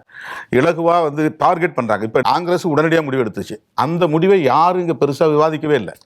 ஒரு கூட்டணியில் இருந்த கட்சி உடனடியாக அந்த முடிவெடுத்து அவ்வளோ வேகமாக ஏன் போச்சுன்னு யாராவது கேட்டிருக்காங்களா? ஆனால் 9ஆம் தேதி அவங்க எங்களுக்கு கடிதம் எழுதி 4 நாள் கழித்து நான் முடிவெடுக்கிறேன். 8ஆம் தேதிக்கும் 9ஆம் தேதிக்கும் இடையில ஒரு நாள் தான் இடைவெளி இருக்குது, 24 மணி நேரம் தான். இது அவ்வளவு கடுமையாக விமர்சனம் பண்ணாங்க, அவ்வளவு கடுமையாக விமர்சனம் பண்ணாங்க. அப்போ என்னென்னா, திருமாவளவன், விடுதலை சிறுத்தைகள் அது பற்றி ஒரு பொது மதிப்பீடு இருக்குல்ல, அந்த பொது மதிப்பீடு தான் அதுக்கான காரணம். எப்போவுமே வந்து ஒரு அண்டர் எஸ்டிமேட் பண்ணக்கூடிய ஒரு அப்ரோச் இங்கே இருக்கத்தான் செய்யுது. அந்த இதை வந்து புறந்தள்ளிட முடியாது. நாங்கள் அந்த மாதிரி இல்லை அப்படிங்கிறத இப்போ எங்களுடைய முடிவு காட்டுதில்லை. எப்போ பார்த்தாலும் நாங்கள் வந்து தூய்மையாக இருக்கிறோம், நாங்கள் புனிதமாக இருக்கிறோம், நாங்கள் நேர்மையாக இருக்கிறோம் அப்படின்னு நாங்களாக தான் எங்களுக்கு டிஃபெண்ட் பண்ண வேண்டிய தேவை இருக்கே தவிர எங்களுக்காக பேச யாரும் ஆள் கிடையாது. அவர் ராகுல் காந்தி முடிவு எடுத்துட்டாரு, அதனால அது ஓகே. இது திருமாவளவன் டிலே பண்றாரு, அதுக்கு ஏதாவது காரணம் இருக்கும். வாங்குற கட்சியே இன்னைக்கு கம்யூனிஸ்டோ விசிகோ அல்ல. இந்த கட்சியிலிருந்து ஒரு ஒடுக்கப்பட்ட மக்களுக்கான இயக்கம் எவ்வளவு வழிகளை சுமந்து இந்த இடத்துக்கு நாங்கள் வந்திருப்போங்கிறது அது விவரிக்கவே முடியாது. இந்த கட்சியை டார்கெட் பண்ணி இதை உடைக்கணும், திருமாவளவன் கூட யாரும் இல்லை, முன்னணி பொறுப்பாளர்கள் பூரா வெளியே போகிறாங்க, இந்த அவரை இழுத்துட்டு போக போகிறாங்க, இவரை இழுத்துட்டு போக போகிறாங்க. இது இந்த நேரேஷன் எதுக்காக இங்கே நடக்குது? இடதுசாரிகள் எடுத்த முடியும் தான் நாங்கள் எடுத்தோம். இப்போ இடதுசாரிகள்லேருந்து ஒருத்தர் எடுத்துகிட்டு போய் இவங்களுக்கு கூட தான் இப்போ 2வது முறை சீட்டு நிறைய பேருக்கு கொடுக்கல. நாகை மாலிக்குலாம் அருமையாக தான் ஒர்க் பண்ணார், அவருக்கு இந்த தடவை 2வது சீட்டு கொடுக்கல. இப்போ அவரை யாராவது டார்கெட் பண்ணுறாங்களா? உன்னை ஏமாற்றிட்டாங்க, நீங்கள் வாங்க எங்கள் கட்சிக்கு யாராவது டார்கெட் பண்ணுறாங்களா? அல்லது அந்த கட்சிக்குள்ளே உட்கட்சி பிரச்சனை இருக்குது, அதனால் அந்த கட்சி உடைப்புன்னு யாராவது உடைக்கிறாங்களா? உடைக்க முயற்சிக்கிறாங்களா? அப்போ விடுதலை சிறுத்தை கட்சியில் 2வது தடவைக்கு 2 பொது தொகுதி, ஒரு தடவை வந்து அவங்க எம்எல்ஏ ஆகிட்டாங்க, அடுத்தவங்களுக்கு வாய்ப்பு கொடுப்புங்கிறது எங்களுக்கான நெருக்கடி. அது கம்யூனிஸ்ட்டுக்கு ஃபாலோ பண்ணுறது எங்களால் பண்ண முடியல. கம்யூனிஸ்ட்டில் வந்து வேட்பாளர்களை கீழே இருந்து எடுக்கிறாங்க, டிஸ்ட்ரிக்ட் லெவலில் எடுக்கிறாங்க, இங்கே தலைவர் கையில் ஒப்படைச்சிடுறாங்க. தலைவர் எடுக்கிறதுல பெரிய பிரச்சனை வருது.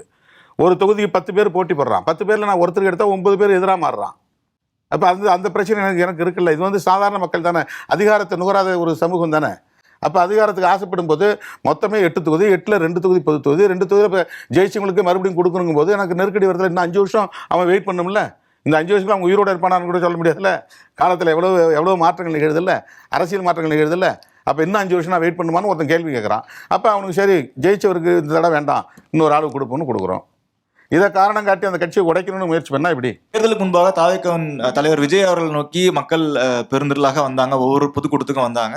அப்போ அதெல்லாம் வந்து ஒரு திரை கவர்ச்சினோ அல்லது அரசியல் படுத்தப்படாத கூட்டம் அப்படின்னோ அல்லது ஒரு சித்தாந்தம் இல்லை, ஐடியாலஜிக்கலாக அலைன் ஆகாத கூட்டம் அப்படின்னு ஒரு விமர்சனம் வைக்கப்பட்டுட்டே இருந்தது. இப்போ ஆனால் பெரும்பான்மையாக வாக்குகள் பெற்று ஏறத்தாழ 1.25 கோடி வாக்குகள் பெற்று அவங்க தான் வந்திருக்காங்க. இன்னும் அந்த விமர்சனம் அப்படியே இருக்கா, இல்லை அவங்க வந்து அரசியல் ரீதியாக சித்தாந்த ரீதியாக சீர்தூக்கி பார்த்து தான் வாக்களிச்சிருக்காங்க அப்படின்னு நம்புற ஏற்றுக்கிறீங்களா? இல்லை, ஒரு ஆட்சி மாற்றம் வேண்டும் என்கிற இதுக்கு தான் வாக்களிச்சிருக்காங்க. திமுகவின் மீது, ஆட்சியின் மீது இருந்த அதிருப்தி, 2வது திமுக அதிமுக ஒரு நீண்ட நெடிய காலமாக தமிழ்நாட்டில் தொடர்ந்து மாறி மாறி ஆட்சியில் இருக்காங்க. அதனால் ஒரு புதிய சக்தி வரட்டும், ஒரு ஆட்சி மாற்றம் வேண்டும் என்கிற முறையில் தான் அந்த மக்கள் வாக்களித்திருக்கிறார்கள். ஐடியாலஜிக்கலி அப்போ அவங்க அலைண்டாக வரல அப்படின்றீங்க, ஐடியாலஜி சித்தாந்தம் பார்த்து வாக்களிக்கல அப்படின்னு. சித்தாந்தம் என்னன்னு இன்னும் அவரே தெளிவுபடுத்தலையே.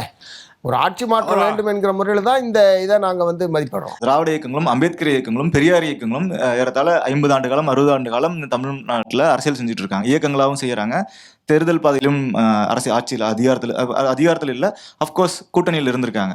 அப்போ இந்த இயக்கங்கள்லாம் இவ்வளோ நாள் ஒரு பெருங்கூட்டத்தை அரசியல்படுத்த தவறி இருக்காங்களா? எலக்டோரல் பாலிடிக்ஸை நீங்கள் அப்படி பார்க்கக்கூடாது. Multi factors are there. அதாவது சாதிக்காக ஓட்டு போடுறவர் இருக்கிறான், மதத்துக்காக ஓட்டு போடுறவர் இருக்கிறான், சொந்தக்காரங்கிறதுக்காக ஓட்டு போடுறவர் இருக்கிறான், பணத்துக்காக ஓட்டு போடுறவர் இருக்கிறான், சித்தாந்தத்துக்காக ஓட்டு போடுறவர் இருக்கிறான், வெறும் ஈர்ப்புக்காக சினிமா பாப்புலாரிட்டிங்கிறதுக்காக ஓட்டு போடுறவர் இருக்கிறான். பல காரணங்கள் இருக்குது. அதனால் நீங்கள் ஒரு காரணம் வெறும் சித்தாந்தத்தை மட்டும் ஒற்றையார் ரெட்டையான்னு சொல்லி நம்ம ஒரு மதிப்பீடு செய்யக்கூடாது. எல்லா தேர்தல்களையும் அது மாதிரி நடக்கும். மக்கள் வந்து பல்வேறு வகையில் இருக்கிறாங்க. அது எல்லாரையும் நீங்கள் வந்து 100% மக்களை அரசியல்படுத்த முடியாது. உலகத்திலே அது நடக்காது. அரசியல்படுத்துதலுங்கிறது வந்து ஒரு 10% பேரை நீங்கள் அரசியல்படுத்த முடியும், அவ்வளோதான். 90% பேர் அவனுடைய பர்சனல் ஒர்க்கில் தான் இருப்பான். எலெக்ஷன் நேரத்தில் வந்து எல்லாருக்கும் ஓட்டு போட்டு போயிடுவான். அவங்க ஓட்டு போடுறதுக்கு பல காரணங்கள் இருக்குது. அதனால் நீங்கள் அதை வந்து ஒரு ஒரு ஒரு ஒரு கேள்விக்குள்ளே சுருக்கிட முடியாது. சித்தாந்தத்தின் அடிப்படையில் நீங்கள் ஓட்டு போட்டிங்களா அல்லது சித்தாந்தம் இல்லாமல் ஓட்டு போட்டிங்களான்னு சுருக்கிட முடியாது. அதே மாதிரி அவர் வெறும் சினிமா கவர்ச்சி அப்படிங்கிறதுக்கு மட்டும் ஓட்டு போட்டவங்க சொல்ல முடியாது. 100%, 170 அப்படி போட்டாங்கன்னு சொல்ல முடியாது. அது ஒரு பர்சன்டேஜ் இருக்கலாம். அவரை கிறிஸ்டியன் நினச்சி ஓட்டு போட்டவங்க ஒரு பர்சன்டேஜ் இருக்கலாம். அவர் ஆன்டி டிஎம்கேங்கிறதுக்காக ஓட்டு போட்டவங்க ஒரு பர்சன்டேஜ் இருக்கலாம். ஒட்டுமொத்தத்தில் திராவிட அரசியலே வேண்டாங்கிற கருத்து நீண்ட காலமாக 50 வருஷமாக பலராலையும் முன்வைக்கப்பட்டிருக்கு. ராமதாஸ் போட்டு அடி நடித்தார் திமுக அதிமுக வேணான்னு. அதே போல் வைகோ வந்தார், திமுக அதிமுக வேணாம் நான் தான் மாற்றினார். அதே மாதிரி விஜயகாந்த் வந்து திமுக வேணாம் அதிமுக வேணாம் நான் தான் மாற்றினார். அது மாதிரி சீமான் வந்து திமுக வேணாம் அதிமுக வேணாம் நான் தான் மாற்றினார். இந்த மாதிரி தொடர்ந்து பல பேர் போட்டு திராவிட அரசியலுக்கு எதிராக திமுகவுக்கு அதிமுகவுக்கு எதிராக கிட்டத்தட்ட 40 ஆண்டுகளாக 50 ஆண்டுகளாக செய்த அரசியலும் அது ஒரு காரணம். திடீர்னு திடீர்னு வந்தார், அவருக்கு வந்து திமுக எதிர்த்து ஓட்டு போட்டாங்க அப்படின்லாம் சொல்ல முடியாது. அப்படி பார்த்தா திமுக கூட்டணி இன்றைக்கி 73 சீட்டு ஜெயிச்சிருக்குது. அப்போ அந்த வாக்குகள்லாம் நீங்கள் எப்படி குறைச்சி மதிப்பிட முடியுமா? அந்த அந்த வாங்கியிருக்கிற வாக்கு சதவீதம் வந்து பெரிய பெரிய டிஃப்ரென்ஸ் கிடையாது. அதை நம்ம குறைச்சி மதிப்பிட முடியுமா? அப்படி இல்லை. அதனால் சித்தாந்தம் தான் அப்படிங்கிறது ஒற்றை அளவுகோல் இல்லை. தேர்தல் அரசியலில் பல அளவுகோல்கள் இருக்கின்றன. அதில் ஒன்று சித்தாந்தம். அதோட ஒன்று நீங்கள் சேர்த்துக்கோங்க. இன்றைய முதலாளித்துவ உலகில் நிறைய படித்த இளைஞர்களை வாழ்வியல் இருந்து அப்புறப்படுத்தி நிற்கிறாங்க. லட்சக்கணக்கில் படிச்சுட்டு இன்னொரு வீட்டு வாசலில் போயிட்டு உணவு கொண்டு போய் கொடுக்குற அளவுக்கு ரொம்ப வாழ்நிலை தள்ளப்பட்டிருக்கிறது. அவர்கள் மாறுதலை விரும்புகிறார்கள். கண்முன்னால் தங்களுக்கு தெரிகிற போது இது மாறுதலாக தெரிகிறது என்று வாக்களிக்கிறார்கள். ஆனால் உள்ளபடியே அவர்கள் விரும்புகிற மாறுதல் சமூக அடிப்படையில் மாறுவது தான். அதற்கு நீங்கள் துணை புரிய வேண்டும். அதாவது பல்வேறு காரணிகள் இருக்குது ஓட்டு போடுறதுக்கு, ஆட்சிக்கு வரத்துக்கு வாய்ப்பு இருக்குதுன்னு சொல்கிறீங்க, ஒத்துக்கிறேன். இப்போ இந்த எலெக்ஷனை பொறுத்த மட்டும் விடுதலை சிறுத்தைகள் எதிர்பார்த்த வெற்றியை அதோட ஓட்டு வங்கி நல்ல அடர்த்தியாக இருக்கிற இடத்துலேருந்து பெற்றிருக்குன்னு நினைக்கிறீங்களா? இது ஒரு நேரேஷன் போயிடுறது. அதாவது ஒட்டுமொத்தமாக தலித்து ஓட்டு அங்கே போயிருச்சு, விடுதலை சிறுத்தைகள் ஓட்டு போயிருச்சு, இதை எல்லாம் ஒட்டுமொத்த தலித்துகளும் விஜய் பின்னால் போயிட்டாங்க. இது எதுக்காக இது பண்ணுறாங்கன்னு எனக்கு தெரியல. அதாவது விடுதலை சிறுத்தைகள் வந்து ஒரு மெயின் ஸ்ட்ரீம் பாலிடிக்ஸ் பண்ணுது. அது ஒரு ஃபோர்ஸாக, ஒரு பொலிட்டிக்கல் ஃபோர்ஸாக எமர்ஜ் ஆகி வருது, அரசியல் சக்தியாக வளர்ச்சி அடைஞ்சு வருது. அப்படிங்கிறத வந்து அங்கீகரிக்காதவர்கள் ஒட்டுமொத்தமாக இன்றைக்கி 11.5% வாங்கியிருந்த பிஜேபி இன்னைக்கு எத்தனை சதவீதம் வாங்கியிருக்காங்க? 2.5%. இந்த 9% என்ன எஸ்சி ஓட்டா? 8% வாங்கியிருந்த சீமான் இன்னைக்கு 4% குறைஞ்சிருக்காரு. அந்த 4% ஓட்டு எங்கே போயிடுச்சு? அது எல்லாமே எஸ்சி ஓட்டா? அப்போ டிஎம்கே வாங்கியிருக்கிற சதவீதத்தில் பல சதவீதம் வந்து குறைஞ்சிருக்கு, அதெல்லாம் எஸ்சி ஓட்டா? எல்லாருடைய ஓட்டுலையும் கோர் ஓட் பேங்க் வந்து டேமேஜ் ஆகிருக்கு, எரோட் ஆகிருக்கு. அதை ஏன் பேச மாட்டேங்கிறீங்க? இதுவும் வந்து ஒரு திட்டமிட்ட ஒரு சதி. இது நான் சொல்றது கேளுங்க. நாங்க 2 இடம் ஜெயிச்சிருக்கோம்னா 8ல் நாங்க 2 ஜெயிச்சிருக்கிறோம். 180 இடத்துல என்ன டிஎம்கே எத்தனை இடத்துல ஜெயிச்சிருக்கு? அப்ப அது ஏன் அந்த கேள்வியா நீங்க அங்க எழுப்பல? இப்ப தலித் ஓட்டு அங்க போயிருச்சு அப்படின்னு சொன்னா உங்களுடைய நோக்கம் என்ன? இப்போ திருமாவளவனை தனிமைப்படுத்தணும், இந்த இயக்கம் வந்து இங்கே எல்லாமே இருக்கணும் அப்படிங்கிற ஒரு பொதுவான கருத்து இங்கே வந்து உருவாக்கப்படுது, திட்டமிட்டு உருவாக்கப்படுது. ஒரு கருத்துருவாக்கம் இங்கே நிகழ்துன்னு தான் நாம் புரிஞ்சு வேண்டியது இருக்கு. இல்லை நாங்கள் இவ்வளோ ஓட்டு எப்படி வாங்கியிருப்போம்? நாங்கள் நின்றது 8 இடம், 8 இடத்துல எங்களுக்கு இவ்வளோ வாக்குகள் கிடைச்சிருக்கேன். 3000 ஓட்டில் 2 தொகுதி போயிருக்கு, 5000 ஓட்டில் 2 தொகுதி போயிருக்கு. விசிகா இப்போ குறி வச்சு தாக்கப்படுதுன்றீங்களா? கட்டாயமா. அதுல நீங்களும் ஒருத்தர் தான். ஆதவ் சார் அதுல நேரடியான குற்றச்சாட்டு என்ன சொன்னார்னா 90% விசிகா இங்க வந்துட்டாங்கன்னாரு. அந்த நரேட்டிவ் ஃபர்ஸ்ட் ஆரம்பிச்சது ஆதவ் சார் தான். அவரு என் மேல வருத்தம். அவர் கூப்பிட்ட நேரத்தில் நான் போகல, அதுக்கு நான் ஈல்ட் ஆகல. உடனே 300 கோடி வாங்கிட்டாரு, 400 கோடி வாங்கிட்டாருன்னு எழுதுறாங்க. இப்போ 300 கோடி வாங்கினவன் ஆதவ் சொன்னதை நான் கேட்டு தானே ஆகணும். ஏன் நான் போகல? ஆர்எஸ்எஸ்னுடைய சித்தாந்தங்களுக்கோ அல்ல பிஜேபியினுடைய அழுத்தங்களுக்கோ தடம் மாறாத ஒரே ஒரு பட்டியலின சமூகத்தில் இருக்கக்கூடியவர்களை சேர்ந்த அல்லது இல்ல தடம் மாறாத ஒரே தலைவர், தடம் மாறாத ஒரே தலைவர் நீங்க தான். ஆனா இன்றைக்கு அதுல ஏதாவது ஒரு சர்க்கிள் வந்துருச்சோ அப்படின்ற ஒரு வருத்தம் தான். ஏன்னா ஆதவர்ஜுனா பேசுறாருன்ற போதுதான் அந்த வருத்தம் அதிகமாகுது. அதனாலதான் நாங்க எல்லாரும் பேசுறோம். கிட்டத்தட்ட 95க்கு பிறகு நீங்க மூப்பனாரோடு இருந்து பயணித்த காலத்துல இருந்தே பார்த்துட்டு இருக்கோம். அப்படி இருக்கும்போது உங்களோட அவங்க எல்லாருமே இருக்கணும் அப்படிங்கறத ஆதங்கத்துல தான் பேசுறோம். ஆதவர்ஜுனா தேர்தலுக்கு முன்னால் அதை பேசினார், இப்ப இல்லது. அவர் வந்து நம்ம கட்சியில் வந்து சேரும்போதே உங்களை முதலமைச்சர் ஆக்கணும், அதுக்கான நான் செயல் திட்டங்கள் வச்சுருக்கிறேன், அதை வச்சு ஒரு நாடு தழுவிய பிரச்சாரத்தை மேற்கொள்ளணும், அதுக்கு ஒரு செயல் திட்டம் இருக்குது அப்படின்னா நம்மக்கிட்ட உள்ள வரார்.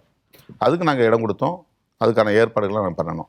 ஆனால் அவர் வந்து எடுத்த சில முயற்சியில் வந்து எனக்கு வந்து உடன்பாடு இல்லை. என்னென்னா திமுக கூட்டணியை விட்டு விடுதலை சிறுத்தைகள் வெளியேறதுக்கு என்ன வேலிட் ரீசன் அவர்கிட்ட நான் கேட்டேன். வெறும் தலித் இஷ்யூஸ் மட்டும் சொல்லிட்டு வெளியே வர முடியாது. அது நீண்ட காலமாக இருந்துக்கிட்டு அது அண்ணா திமுக காலத்தில் இருக்குது. நாளைக்கு இங்கே வெளில போனாலும் அதே தான் நடக்கும். வேங்கவேல் விஷயத்தை மட்டும் சொல்லிட்டு வெளியே வர முடியாது. அப்போ ஒரு வேலிட் ரீசன் இல்லாமல் திமுக கூட்டணி விட்டு வெளியே போக முடியாதுங்கிற விஷயத்தில் தான் அவருக்கும் எனக்கும் ஒரு டிஸ்டன்ஸ் உருவாகுது. அம்பேத்கர் பற்றி அவர் புத்தகம் எழுதினார், அதாவது கம்பைல் பண்ணார், தொகுத்தார். விகடன் தான் அதை செஞ்சாங்க. ஃப்ராங்க்லி ஸ்பீக்கிங், வெளிப்படையாக பேசணும்னா அந்த புத்தகத்தை வெளியிடுறதுக்கு முதல்ல அன்றைய முதல்வர் அண்ணன் ஸ்டாலின் அவர்களை தான் அவர் கேட்டார். அப்போ அவங்களோட முரண்பாடு இருந்தாலும் கூட அவரை வச்சு தான் வெளியிடணும். அவர் வெளியிடுறாரு, நான் பெற்றுக்கொள்ளணும், இதுதான் பிளான். அவங்க அதுக்கு இசையலை. அதுக்கு பிறகு அவர் எடுத்த முயற்சி ராகுல் காந்தி வச்சு வெளியிடணும், திருமாவளவன் பெற்றுக்கொள்ளணும், அதுதான் அவருடைய முயற்சி. ராகுல் காந்தி சந்திக்க முடியல. அதுக்கு பிறகு இந்த சந்திப்பு எப்படி ஏற்பட்டதுன்னு எனக்கு தெரியாது. என்கிட்ட ஒரு நாள் வந்தார், விஜய் வந்து இதுக்கு ஒத்துக்கிட்டாரு, நீங்கள் வந்து அந்த நிகழ்ச்சியில் கலந்துக்கணும் அப்படின்னாரு. அப்போ நான் அவர்கிட்ட சொன்னேன், இது எப்படி சாத்தியமாகும்? அவர் திமுகவை கடுமையாக விமர்சனம் பண்ணுறாரு, அவர் இந்த நிகழ்ச்சியில் கலந்துக்கிட்டு நானும் போய் கலந்துக்கிட்டாக்கா இது நல்லா இருக்குமா? என்னுடைய தயக்கத்தை சொன்னேன். இதில் அவருக்கு எனக்கும் கொஞ்சம் ஆர்கியூமெண்ட் நடந்துச்சு. நான் அரியலூர் சுற்றுப்பயணம் போயிட்டேன். அந்த புத்தக வெளியீட்டு விழா நடக்குது. ஆனால் இரவு நான் 1 மணிக்கு மேலே 2 மணிக்கு மேலே தான் எனக்கு டைம் கிடைக்கும். கும்பலில் இருந்து நான் விடுபடுவேன். அப்போ தான் நான் உட்காந்து தாய்ச்சொல் அப்படிங்கிற பேரில் ஒரு சின்ன ஆர்டிக்கிள் எழுதி நான் என்னுடைய ஃபேஸ்புக்கில் போட்டு படுத்துட்டேன். அவர் காலையில் 6 மணிக்கே நான் அடிக்கிறார், என்ன இப்படி போட்டிருக்கீங்க அப்படின்னாரு. என் உணர்வு விஜய் ஆதவ், நான் அதனால் போட்டிருக்கேன், நான் கலந்துக்கல. இப்போ நான் கலந்துக்கிறதா வேண்டாமான்னு என்னை கேட்டார். நீங்கள் புத்தகத்தை தொகுத்தவர், கட்டாயம் கலந்துக்கணும், அதில் நீங்கள் கலந்துக்காமல் இருக்கக்கூடாது, நீங்கள் போங்க, அம்பேத்கரை பற்றி மட்டும் பேசிட்டு வாங்க, தயவுசெய்து அரசியல் பேச வேண்டாம், அதுக்கப்புறம் மற்றதெல்லாம் அப்புறம் பேசிக்கலாம் அப்படின்னு நான் சொன்னேன். அவர் கூட்டத்தில் பேசின பேச்சு அம்பேத்கரை பற்றி எதுவுமே பேசாமல் திமுகவை கடுமையாக விமர்சனம் பண்ணி, அது ஒரு குடும்ப கட்சி, அது வந்து மன்னராட்சியை தான் அவங்க வந்து நடத்துகிறாங்க அப்படின்னு அவர் பேசிட்டார். அப்போ நான் வந்து அவர்கிட்ட கூப்பிட்டு கேட்டேன், அண்ணே நீங்கள் வராததுனால நான் பயங்கர மூட் அவுட் ஆகிட்டேன், நீங்கள் வந்திருந்தீங்கன்னா நான் அதை பேசியிருக்க மாட்டேன், சாரிண்ணே அப்படின்னாரு. அப்போ நான் அவர்கிட்ட சொன்னேன், நான் இது வந்து இதுக்கு மேலே நான் அமைதியாக இருக்க முடியாது அர்ஜுன், நான் அவங்க மேலே நடவடிக்கை எடுத்து நான் அவனுக்கு வழி இல்லை, இதை நான் அவர்கிட்ட ஓப்பனாக சொல்லிட்டேன். அப்புறம் 2 பேரும் சந்தித்தோம். சந்தித்த பிறகு என்னென்ன நான் ஏதோ டங் ஸ்லிப் அதை போய் பெருசுப்படுத்த வேணாங்கிற மாதிரி ஃப்ரெண்ட்லியாக பேசியிருந்தோம். ஆனால் நான் நடவடிக்கை எடுக்கிறேன்னு நடவடிக்கை எடுத்துட்டேன். எங்களுக்கு இடையில வந்து அந்த உறவு முறிவு ஏற்படுறதுக்கு அந்த நிகழ்ச்சி தான் ஒரு காரணம். நான் தாவக்கையால போய் சேர போகிறேன்னாரு. சரி வாழ்த்துக்கள் போயிட்டோம் அப்படின்னா, அவ்வளோதான். ஆனால் இதை வச்சு என்னென்ன நரேஷன்ஸ் இங்கே ஊடகங்களில் எழுப்பப்பட்டது, கட்டமைக்கப்பட்டது, ஒன்று கூட உண்மை இல்லை. அப்போ ஆதவ அர்ஜுன் வந்தவுடனே 300 கோடி பணத்தை வாங்கிட்டாரு, கட்சியில் சேர்த்துட்டாருனாக்கா அது என்ன? அப்போ இந்த கட்சியை டார்கெட் பண்ணுறீங்க, திருமாவளவனை டேமேஜ் பண்ணுறீங்கன்னு அர்த்தம். அப்போ திருமாவளவன் வறுமையில் இருந்தால் யார் பணம் கொடுத்தாலும் வாங்கிடுவானா? பணம் வாங்குறதுக்காக தான் கட்சி வச்சு நடத்துறானா? அப்படின்னா நான் ஏன் வந்து இதுக்கு இந்த பதவிக்கு ஆசைப்படுறேன்னா, நான் யூனியன் கேபினெட்டில் சேர்ந்துட்டு போகிறேன், எனக்கு அந்த ஆஃபர் வந்ததே, அதெல்லாம் நான் வெளிப்படையாக சொல்ல முடியுமா? விடுதலை சிறுத்தைகள் அது வந்து ஒரு ஏழை எளிய மக்களுக்கான கட்சி, தலித் மக்களுக்கான கட்சி. திருமாவளவன் ஒரு தலித்து, பணம்னா வாய் பிளந்துருவான், பதவினா வாய் பிளந்துருவான் அப்படின்னு ஒரு நேரேஷனுங்க ஏன் செட் பண்ணுறீங்கன்னு நான் கேட்குறேன். ஆதவ அர்ஜுனோட எங்களுக்கு ஏற்பட்ட முரண்பாடுங்கிறது தேர்தலுக்கு முன்னால், அதனால் ஒரு வருத்தத்தில் வழியில் சொல்லியிருக்கலாம். ஆனால் இன்றைக்கி அப்படி அவர் அது அந்த மாதிரி பேசலை. ஒருத்தர் பேட்டி கொடுக்குறாரு, அவர் எல்லாம் திட்டமிட்டு தான் எல்லாம் நடந்துச்சுன்னு. திட்டமிட்டு இருந்தால் தாவிக கூட்டணிக்கே போயிருக்க போகிறேன். இன்றைக்கி நான் வெளிப்படையே சொல்கிறேன், அருண்ராஜே என்கிட்ட பேசினார்.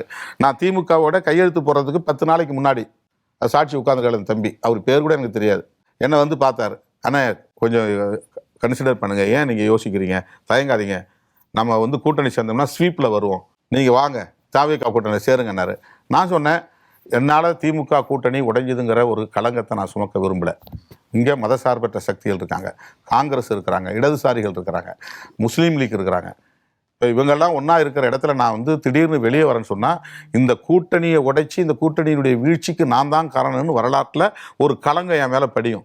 நல்லதோ கெட்டதோ நான் அவங்களோட ட்ராவல் பண்ணிக்கிறேன். உங்கள் அழைப்புக்கு நன்றின்னு நான் சொன்னேன். இது 100% உண்மை. அவர் அங்கே இருக்கிறாரு, இப்போ நான் பேசும்போது தம்பி இருக்கிறார். இந்த வாய்ப்பெல்லாம் நான் பயன்படுத்தலாம்ல. எனக்கு திமுக கூட்டணி முக்கியம் நான் நினச்சிருந்தா இந்த வாய்ப்புகள்லாம் நான் தவிர்த்து பயன்படுத்திருக்கலாம்ல. திருமா மீதான அவதூறுகளையும் இல்லை விடுதலை சிறுத்தைகள் மீதான நெறியற்ற விமர்சனங்களையும் தமிழ் சமூகம் ஏற்கவில்லை. இடது உலகமும் முற்போக்கு உலகமும் ஏற்பதில்லை. ஒரு நீண்ட நெடிய பயணம் அவள் எளிதல்ல. ஆனாலும் அவள் பற்றி நிற்கிற அந்த இடது கொள்கை, சமதர்ம கொள்கை தான் வெல்லும். எல்லோருக்கும் கரங்கோப்பி கேட்டுக்கொள்வது என்னன்னா, சுத்தி கட்சி தலைவர்கள் சொல்லிட்டாங்க, போயிட்டாங்க, வந்துட்டாங்கன்ற அதுக்குள்ளவே உங்கள் அறிவை செலவிடாமல் வேண்டுகோள் தான் இது. பாருங்கள், நம்ம லட்சக்கணக்கான மக்கள் வெளியேறாங்க எல்லைப்புறத்தில், வங்கதேசத்தில் பற்றி எறிகிறது ஈரான். ஒரு அதிபரே தூக்கிட்டு போட்டான் வெனிசுலாவில் இருந்து. சின்ன கியூபாவின் மீது யுத்தத்துக்கு தயாராகிறது. இந்த நாடு ஒரு பிரம்மாண்டமான ஜனநாயக நாடு, அதன் பிரதமர் வேடிக்கை பார்க்கிறார். நாடாளுமன்றம் அசைவற்று இருக்கிறது. இந்த பக்கமும் நீங்கள் கொஞ்சம் கவனத்தை திருப்ப வேண்டும் என்று உங்களை கரங்கொப்பி கேட்டுக்கொள்கிறேன். ஏன்னா கூட்டணியிலேருந்து இன்றைக்கு வெளியேறி இன்றைக்கு ஒரு முடிவு எடுத்திருக்கிறீர்கள், அது முழுக்க முழுக்க உங்களுடைய உரிமை சார்ந்தது. நம்ம அதுக்குள்ளே போகலை. வந்த விதம் குறித்து ஆளாளுக்கு ஒவ்வொரு விமர்சனத்தை வைக்கிறார்கள். இப்போ என்ன சொல்கிறாங்க, ஒரு கூட்டணி வெற்றி பெறுகிற பொழுது அது கூட்டணிக்கான பலமாக பார்க்கப்படுகிறது. ஆனால் தோல்வி என்று வரும் பொழுது 5 ஆண்டுகள் நீங்கள் ஆட்சியில் இருந்ததன் காரணமாக இது உங்களின் மீதான மதிப்பீடு. அப்போ இந்த தோல்விக்கான பொறுப்பு தோல்விக்கு பிறகு ஷேர்டு ரெஸ்பான்சிபிலிட்டியாக எல்லோருக்கும் போகாமல் அந்த இடத்துல ஆண்ட கட்சியாக இருக்கிறவர்கள் ஒருவேளை கூட்டணி ஆட்சியாக இருந்தால் அப்போ ஷேர் பண்ணிக்கலாம் அப்படிங்கிற பார்வை வைப்பது சரியானதாக இருக்குமா? தொகுதி உடன்பாடு வேறு, அதிகாரத்தை பகிர்ந்து கொள்வது வேறு. இடதுசாரிகள் திரும்ப உட்பட அதிகாரத்தை பகிர்ந்து கொள்கிற அந்த இடத்தில் நாங்கள் நகரவில்லை. தொகுதி உடன்பாடு தான். 5 இடங்களில் நாங்கன்னா மற்ற இடங்கள் அவங்களுக்கு வாக்களிச்சிருக்கிறோம். 2 இடங்கள் நாங்கள் வெற்றி பெற்றால் அவர்கள் எங்களை காண்ட 20 மடங்கு வெற்றி பெற்றிருக்கிறார்கள். நீங்கள் 5 வருஷம் அவங்களோட இருந்தீங்க, எல்லாம் பண்ணீங்க. தோல்வி அடைஞ்ச பிறகு திமுக தனியாகிட்டு நீங்கள்லாம் வேற பக்கம் வந்துட்டீங்கன்னு சொல்றீங்க. அப்படி இல்லை. திமுகவை விமர்சிச்சுட்டு நாங்கள் வரையில ஃபர்ஸ்ட் தெரிஞ்சுக்கிறங்க. திமுகவுடைய கொள்கையை நாங்கள் இன்ன வரைக்கும் விமர்சிக்கலை. ஜனநாயக ரீதியாக ஒரு ஆட்சி அமைவதற்கு உதவி இருக்கிறோம், அவ்வளோதான். அதுவும் அவங்களுடைய கமிட்மெண்ட்ஸ். நாங்கள் எல்லா நிலைகளிலும் மதசார்பற்ற நிலையில் இருப்போம், எல்லா சமுதாய மக்களையும் மதிப்போம், இந்த திமுகவினுடைய நல்ல திட்டங்களை தொடர்புன்னு சொல்லியிருக்காங்க. அந்த அடிப்படையில் இந்த ஆட்சிக்கு நாங்கள் துணை புரிஞ்சிருக்கிறோம். வேற எந்த கண்டிஷனும் கிடையாது. நாங்களாம் விரும்பி ஆட்சிக்கு போகல. அதாவது நீங்கள் சொல்கிறது என்னென்னா அட்மிட் பண்ணுறாங்கிறத விஷயம் சொல்கிறீங்க. நம்ம அட்மிட் பண்ணோம், தோல்வியை நாங்களும் தான் பொறுப்பேற்றுக்கிறோம். நாங்களும் தோற்றுருக்கிறோம், கூட்டணியை தோற்றுருக்குது, நாங்கள் அதுக்கு பொறுப்பேற்றுக்கொள்கிறோம். அதை எப்படி காட்ட முடியும்?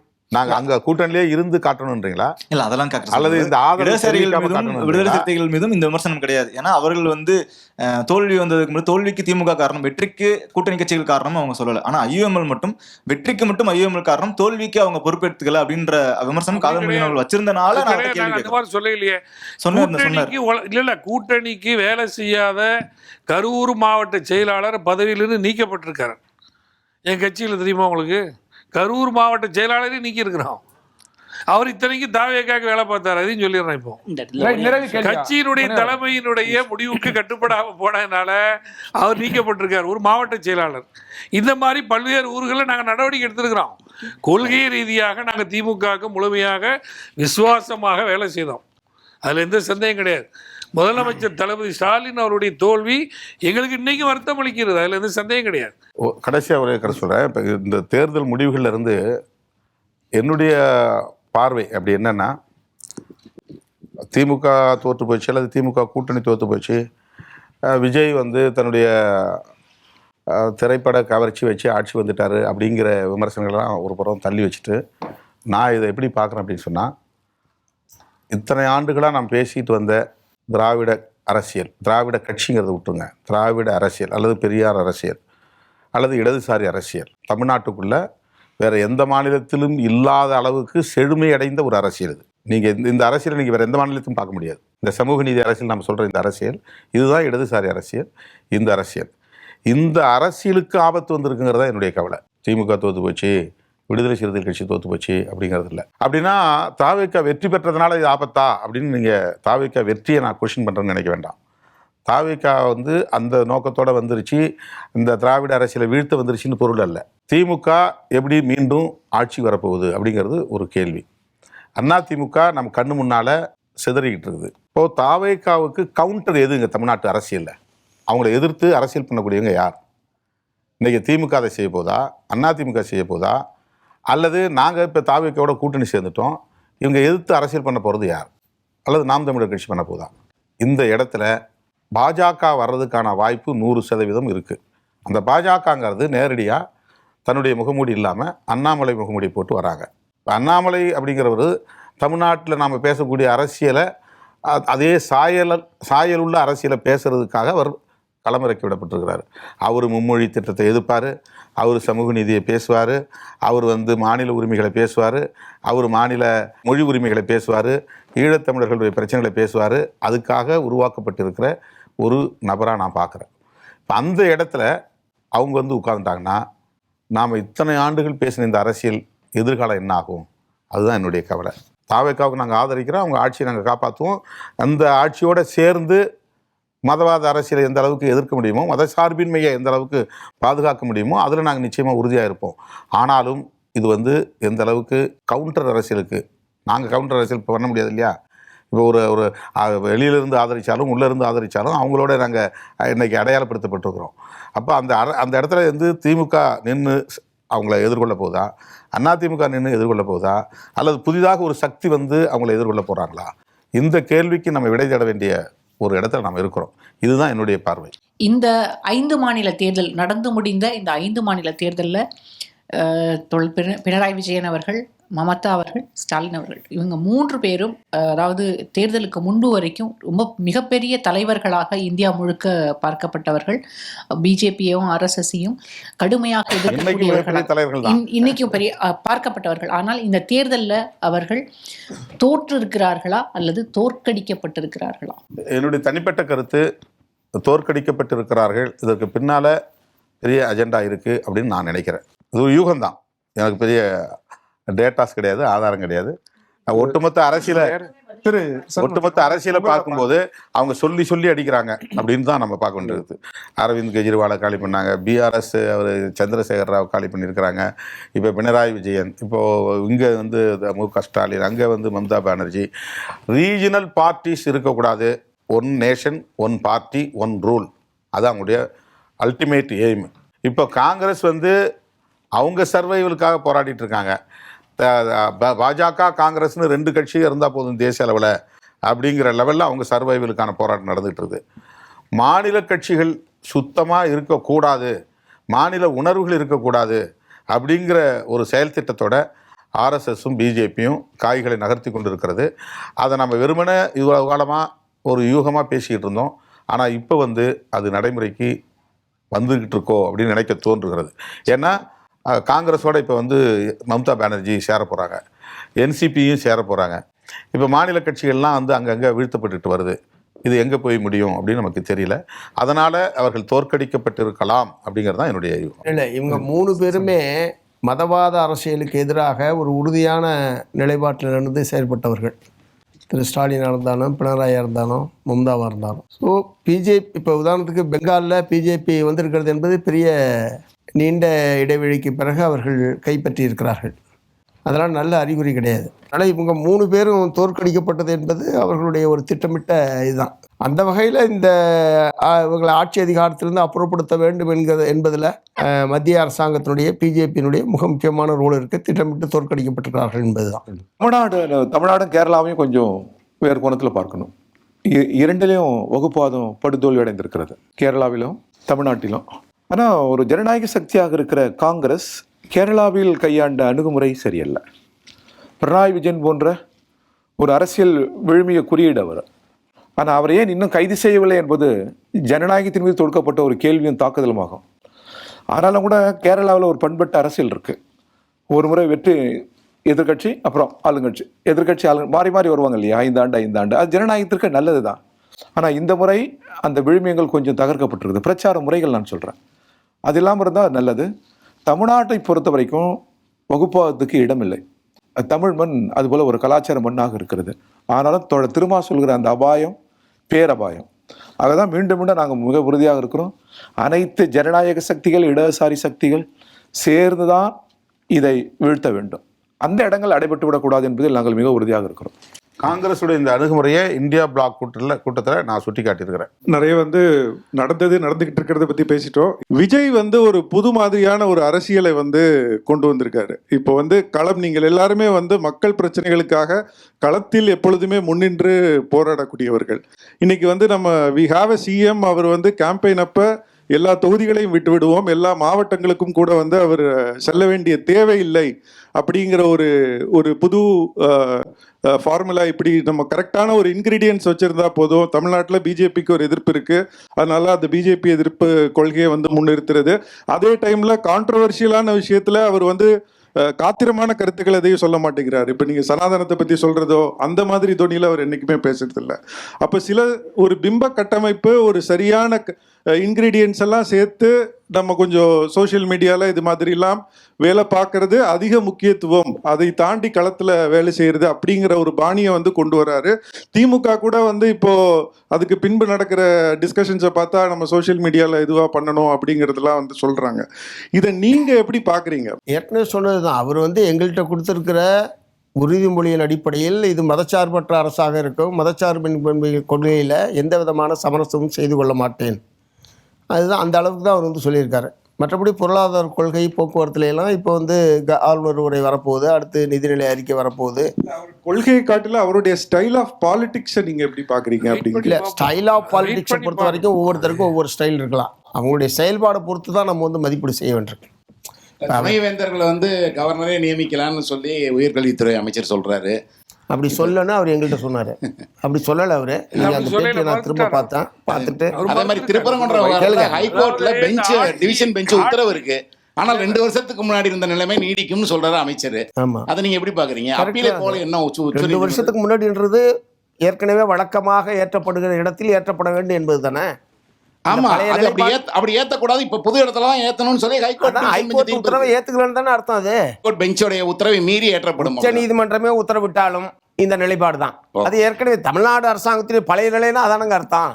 வெற்றி பெற்ற முதல் கொடுத்த பேட்டியில கூட அவர் கரூரில் இன்றைக்கும் அது எந்த ஆதாரமும் இது வரைக்கும் வந்து நமக்கு யாரும் வந்து கொடுக்கல. அது விஜய் முதல் முறையாக வீடியோ வெளியிட்டப்ப கூட வந்து ஒரு கான்ஸ்பிரசி தியரி மாதிரி அதுல ஸ்பின் பண்ணப்பட்டுச்சு.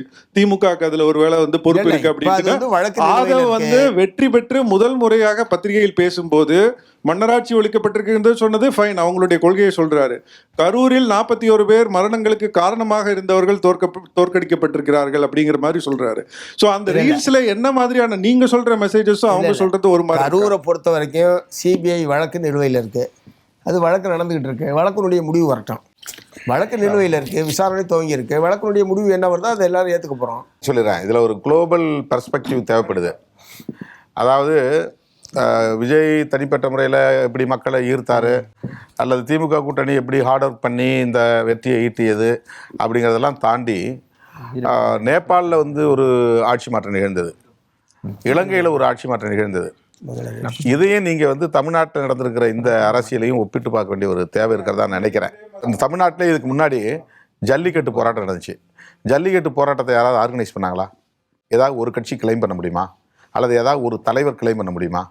ஆனால் அது நடந்தது. லட்சக்கணக்கான மக்கள் அங்கே திரண்டாங்க, ஆட்சி அதிகாரத்தில் இருந்தவங்க பணிஞ்சாங்க, ஜல்லிக்கட்டுக்கான உரிமையை நம்ம வென்றெடுத்தோம். அப்படியே அது கூட்டம் கலைஞ்சிருச்சு. இதை வந்து இன்டலெக்சுவல்ஸ் வந்து போஸ்ட் மாடர்னிசம்ங்கிற ஒரு இதுக்குள்ளே கொண்டு வந்து பார்க்குறாங்க. இன்றைக்கி சோஷியல் மீடியா வளர்ந்ததுக்கு பிறகு ஜென்சி கிட்ஸினுடைய அந்த ஜெனரேஷனுடைய மைண்ட் செட்டுங்கிறதே முற்றிலும் மாறுபட்டு இருக்குது. அந்த ட்ரெடிஷ்னலாக ரொம்ப சித்தாந்த ரீதியாக மக்களை இருக்கணும், ஹார்ட் ஒர்க் பண்ணி மக்களை இருக்கணும், ஹியூமன் டச், தினந்தோறும் மக்களை சந்திச்சுக்கிட்டே இருந்தால் அவங்க வாக்குகளை நம்ம வாங்கிட முடியும், அவங்க பிரச்சனைகளை பேசினா மக்களை வாங்க முடியும் அப்படிங்கிற அந்த ட்ரெடிஷன் வந்து போயிடுச்சு. அதை தாண்டி இப்போ வந்து எல்லா நாடுகள்லேயும் ஒரு புதிய மாற்றம் வந்து உருவாகிட்டு இருக்கு. அந்த ஒப்பீடு மாதிரியான ஜனநாயக சக்திகளுக்கும் இட் போசஸ் a சேலஞ்ச் இல்லையா? இதை எப்படி வந்து நம்ம எதிர்கொண்டு தான் ஆகணும். அப்படின்னா சேஞ்ச் மக்களுடைய மைண்ட் செட் மாறி இருக்குன்னு அர்த்தம்.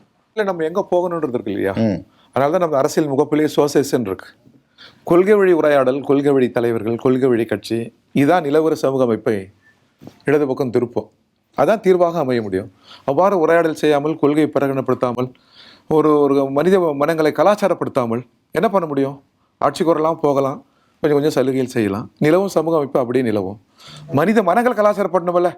மனித மனங்கள் கலாச்சாரப்படுத்துவதற்கு அரசியலுக்கும் கட்சி தலைவர்களுக்கும் பெரும் பங்குண்டு. இல்லைன்னா ஜாதி இறுகிய மனதில் வாழும். நிலவுற சமூக அமைப்பை நான் ஆதரிப்பேன். 40 கோடி பேர் உழைத்தால் அது 4 பேர் சுரண்டுவதை என்னுடைய அறிவு அங்கீகரிக்கும். எனவே இதையெல்லாம் நீங்கள் கேள்விக்குள்ளாக்கி ஒரு விடுதலை உணர்வோம், சமூக அறிவியல் உணர்வோம் வளரணும் அப்படின்னா கொள்கை தேவைப்படுகிறது, லட்சியங்கள் தேவை. பஞ்சாப் மாநில தேர்தலில் அரவிந்த் கெஜ்ரிவாலுக்கு இன்னும் கிராஸ் ரூட்டில் கிளையே கிடையாது. ஆட்சி வராரு, அவர் போய் விசிட் பண்ணல, அடிக்கடி போய் அங்கே ஒன்றும் பிரச்சாரம் பண்ணலை, மக்களை சந்திக்கலை, மாநாடுகள் போடலை, பேரணி நடத்தலை, போராட்டங்கள் நடத்தலை. இன்னும் சொல்லப்போனால் விவசாயிகள் போராட்டத்தை நடத்தினது வந்து இடதுசாரி இயக்கங்களுடைய அமைப்புகள் தான். ஆனால் அந்த போராட்டத்தை நடத்தாத அரவிந்த் கெஜ்ரிவால் பஞ்சாபில் ஜெயிக்கிறார். அதே மாதிரி காங்கிரஸும் பிஜேபியும் சண்டை போட்டுக்கிட்டு டெல்லியில் கெஜ்ரிவால் அங்கே வந்து முதலமைச்சராகிறார். அப்போ மக்களுடைய மனநிலை, அவங்களுடைய உளவியல், அவங்களுடைய அரசியல் புரிதல் அது வேறு லெவலுக்கு போயிருக்கு. அதை நம்ம ஸ்டடி பண்ண வேண்டிய தேவை இருக்குது. தேர்தல் முடிவு குறித்து முழுமையாக எப்படி ஏற்பட்டிருக்கிறதை யாருனாலையும் கணிக்க முடியல. நாங்கள் ஆதரவு கொடுத்துருக்குறோம். இந்த ஆட்சி எப்படி பெர்ஃபார்ம் பண்ண போகிறாங்கிறதுக்கு கொஞ்சம் கால அவகாசம் கொடுக்கணும். அதுக்கிடையிலே விமர்சித்து அப்படி இல்லை இப்படி இல்லை இதுவரைக்கும் இருந்த மாதிரி அவர் வந்துக்கிட்டு பதில் சொல்கிறது இல்லை வைக்கிறது இல்லை நம்ம சொல்லாமல் கொஞ்சம் காலங்கள் அவகாசம் கொடுத்து கொள்கை ரீதியாக அவர் எப்படி செயல்படுகின்றார் என்பதை நாம் கண்காணிப்பது நமக்கு கடமை. அதுதான் அறிவுஜீவிகளாக இருக்கக்கூடிய நீங்களும் செய்தானைக்கு நல்லா இருக்கும். திமுக தனித்து விடப்பட்டிருக்கிறது அப்படின்னு நீங்க உணர்கிறீங்களா, நீங்க அப்படி பாக்குறீங்களா அப்படின்றது? நாடாளுமன்றத்தில் நீங்க எம்பியா இருக்கீங்க, நாடாளுமன்றத்தில் உங்களுடைய செயல்பாடு திமுகவோட இணைந்து இருக்குமா, எப்படி இருக்க போறீங்க அப்படின்றதும் ரொம்ப சுருக்கமா முடிச்சிடும். நாங்கள் ரொம்ப சின்ன கட்சி, 2 MP தான் இருக்கிறோம். அதனால் எங்களுக்கு இவ்வளோ பெரிய ரெஸ்பான்சிபிலிட்டி நீங்கள் கொடுக்குறீங்க. அங்கே சூழல் ஃப்ளோரில் எப்படி இருக்கோ அது மாதிரி தான் நம்ம ஆன்டி பிஜேபி ஸ்டாண்டு, அவ்வளோதான் நம்ம ஸ்டாண்டு. இதில் வந்து ப்ரோ காங்கிரஸ் அல்லது ப்ரோ டிஎம்கே அப்படிங்கிறதெல்லாம் இல்லை. ஆன்டி பிஜேபி அவங்க எடுக்கிற நிலைப்பாடுகள் மக்களுக்கு விரோதமாக இருந்தால், ஆன்டி பிஜேபிங்கிறது மொட்டையாக இல்லை, மக்களுக்கு விரோதமான நிலைப்பாடுகள் எடுத்தாங்கன்னா நிச்சயமாக நம்ம எதிர்த்து நிற்போம். அப்போ திமுகவும் அந்த இடத்துல இருக்கலாம், காங்கிரஸும் அந்த இடத்துல இருக்கலாம், இடதுசாரிகளும் அந்த இடத்துல இருக்கலாம், எல்லாம் சேர்ந்து நிற்போம். ஐடியாலஜிக்கலாக நாங்கள் வந்து திமுக விட்டு வெளியே போகல, அவ்வளோதான் செய்தி. திமுக தனித்து விடப்படவில்லை அப்படின்னு புரிஞ்சுக்கலாமா? இல்லை, ஒருபோதும் தனித்து விடப்படவில்லை. கொள்கை ரீதியாக எல்லாமே ஒன்றா தான் இருக்கிறோம். நல்ல கட்டமைப்பு, 4 கட்சிகளும் கொள்கை ரீதியாக திமுக கொள்கையோட தான் ஒன்றா இருக்கிறோம். பாராளுமன்றத்தில் நாங்க பாப்போம் எங்களுடைய செயல்பாட பாருங்க. நாங்கள் 5 MPக்கள் இருக்கிறோம். அங்க திமுகவும் இணைந்து போராடும். பிஜேபி யாருமே கூட்டணி அமைக்கவில்லை. தாவேகாவோட கூட்டணி நாங்க யாருமே தெரியும். திமுக ஒரு ஜனநாயக அமைப்பு, கட்டமைப்புள்ள ஒரு அமைப்பு. பெரியார், அண்ணா, கலைஞர் கருத்தியல் வந்து விடுதலை கருத்தியல் தான். இத்தகைய ஒரு இயக்கம் எப்பொழுதும் தனித்து விடப்படாது. திமுகவும் அண்ணா திமுகவும் ஜனநாயக இயக்கங்கள், அது தனித்து விடப்படக்கூடாது, மக்களோடு தான் இருக்கணும். ஜனநாயகத்தை செழுமைப்படுத்துவதற்கு அவர்களின் பங்களிப்பும் அவசியம் என்று நாங்கள் கருதுகிறோம். நீண்ட நேரமா பரபரப்பான உங்களுடைய பணிகளுக்கு இடையில புதிய தலைமுறைக்கு வந்து பத்திரிகையாளர் நண்பர்கள், அறிவார்ந்த சமூகத்துக்கு உங்களோட பறந்துபட்ட ரொம்ப வெளிப்படையான உங்களுடைய கருத்துக்களை பகிர்ந்துமீங்க. உங்க அனைவருக்கும் நன்றி. நன்றி. பட்டில் இழைத்த பாரம்பரியம், விவாகா தெய்வீகப்பட்ட collections, the Chennai silks. Tamilagam எங்கும் கிளைகள் கொண்ட அண்ணமால் institute of hotel management and hospital management படிப்பில் சேர்வதற்கான அட்மிஷன் நடைபெறுகிறது. உங்கள் அரசு வேலை கனவை நனவாக்குங்கள். Admissions open for UPSC, TNPSC, banking exams. எந்த சமையலும் ருசி தேடும் ரகசியம்.